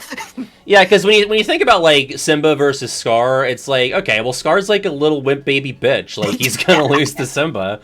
So and that was just baked into the premise of like what Scar's design is. But like you have this fucking sorcerer up against, I don't know, like a 16-year-old who hasn't showered, and yet he uses his wits to defeat him. That's really cool. So and Jasmine's great. The inciting incident of this movie, I think, belongs to Jasmine. Like it's Jasmine escaping the palace, and that's kind of what sets everything into motion. And she's an icon. Like she's probably my favorite Disney princess. I mean, I've got a lot of favorites from this movie. She's definitely top 3 for me. I think it's like her or Belle or maybe Ariel. Like they're probably top 3 for me. It's a good set. Yeah. Great. I'm glad. Okay. I'm glad I can convince you on this day. Yeah, I mean, I think I know where this is heading. Then. But I mean, let's see who gets the silver. Yeah, Lilo and Stitch versus Hercules. That's pretty tough for me. Going into this, I would lean Hercules, but you made such good arguments for Lilo and Stitch that I'm second guessing myself. Yeah, and like. Before having rewatched Lilo and Stitch within the last few years, I would have gone in saying Hercules, but now I'm more conflicted. I mean, it's certainly the more meaningful movie. Yeah, for sure. I do think it's the funnier movie. Which is interesting because I feel like Hercules beat for beat is trying to be funnier than Lilo and Stitch. I agree, but I think like there's just like good physical comedy and like fun little dialogue bits in Lilo and Stitch that particularly had me laughing out loud. Yeah. But even with Lilo is a very funny protagonist, whereas very rarely I won't say Lilo is my favorite character in the movie because I love Stitch, but like it's rare that like the main character is being funny. You're not really getting Hercules saying or doing that funny of stuff, or Simba, or even Aladdin. I think Lilo is just a fucking riot, Yeah. So, you're right. But again, like the soundtrack, like using Elvis. The biggest thing holding Lilo and Stitch back is that it's not a musical. Yeah, it's got like a bunch of Elvis songs, and I think Hawaiian Roller Coaster Ride is fun, and the Elvis songs are fun. Yeah. But they're not, sticking in the same way that anything from Hercules is. I want to rewatch Lilo and Stitch after having done this bracket. That, and I think that's an impressive takeaway because I've seen that movie a million fucking times, and I'm like, fuck, I just kind of want to see it again. Yeah. I mean, the fucking scene of Lilo and Nani in like the hammock and flower petals, like that's such a beautiful moment. And after with like Stitch going with the Ugly Duckling book. Yeah. Fuck it, I'm going Lilo and Stitch. That's where I'm going. Again, this is me contradicting my ranking again, but I think I just need to reevaluate Lilo and Stitch's place on it because I'm feeling Lilo and Stitch. Okay, all right. And I love Hercules. I mean, these are all top 5 movies for me at this point. And then, but now it's Aladdin versus Lilo and Stitch, and it's Aladdin. It's Aladdin. Yep. All right, now we can get to bed. Yeah. Woo! This is great, though. Yeah, this was awesome. I mean, obviously, I knew going in, Aladdin's my favorite. I'm gonna stump for it real hard. I did not necessarily expect it to win, so I am a happy camper. Yeah, I think I kind of expected to just not have the energy to to not let Aladdin win. I think it depended on how much sleep I got last night, and I ended up crashing on the couch pretty early. So not because I got in the doghouse or anything. I was totally not in trouble. But yeah, I don't know. I think maybe talk to me on any other day, I might have had a bit more fight in me for Lion King, but. No, I mean you really did convince me on I think just the soundtrack argument alone is enough to elevate it. It's so cool. So, right. Baffoon, thank you so much for this was a 3.5 hour bracket. So this is our longest by far this season. It might be the longest overall. Well, very fun. I mean, between PJ and Kiwi, let's see if they can beat my record here. Yeah, it'll be interesting because we have 64 box arts to talk about, which I would anticipate will be shorter, and then also 64 KH2 areas, which should be shorter than both of those. I mean, how much can you really say about each KH2 area? It'll be me and Kiwi, so the mileage may vary. Yeah. Baffoon, do you want to plug your March Caprice video again? Oh yes, sure. That is Saturday, March 28th at 5:30. I should know my time slot. I don't know when mine is for the No Sad Face episode. So here I can grab the link. But yeah, we're talking about all the instances in Kingdom Hearts where Kingdom Hearts character replaces a Disney character. So Sora replaces Christopher Robin or Linguini or the like. Talk about all those instances, and it's fun. Just a fun little narrative discussion. And obviously, check out all the other cool people doing March Caprice. I know you've got No Sad Face happening later that same day. Yeah, and it's also a mini episode. The Rave of Wonders. Wait, this is so fitting. Yeah, wait, so fitting. Aladdin won the bracket, and I named the Rave of Wonders. So that's gonna be premiering at the concert soiree. That's right. I'm very excited for that. The patrons can already get a look at that if you're in tiers 2 through 4. Great rap for the record. I've listened to it. It's either my favorite or my second favorite. I'm still attached to Very Small B, but it's one of the two. I was going to ask you, you know what? Speaking of No Sad Face and everything, we recently took a question from somebody in the mailbag for episode 3, so you won't be hearing this for a bit, but the person said that they have never played Kingdom Hearts, but they listen to our podcast. And I was like, how the fuck did they find us? And PJ said they noted that they found us through the cartoon Baffoon. This person found No Sad Face and listens to our podcast and has not played Kingdom Hearts because they watched your video about the Disney animated TV shows being in Kingdom Hearts. Oh my god. So you must have linked me, and then they binged me, and then binged No Sad Face. That video was based on the World Watch. That's wow. Right. Because you talked to me and said, hey, can I do what you're not going to do? And I was like, yeah, please. Which I've done that twice. I did that for that and for Keyblade. That's true. That's true. And I'm glad you did both of them because I didn't want to do either, and you did a great job. Oh, that's fucking crazy. That's really sweet. There's a part of me that's like, fuck, I hate how small the internet is. right. But that's why, always link people's shit because you can send them down a rabbit hole and they end up in this completely, unheard of fandom from their perspective. That's awesome. I'm going to roast PJ for that. Just guess what, fucker? Yeah.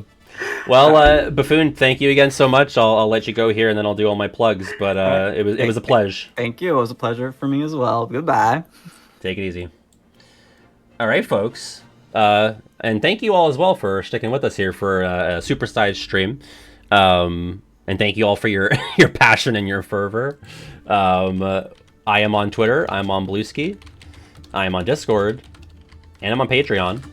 And wow, are we getting the... Yeah, we are... We played the entire KH2 soundtrack. I did skip the Atlantica songs and One Winged Angel, but we are in the credits song for KH2, so how fitting that it carried us all the way through. I don't even know if you guys could hear the music this whole time.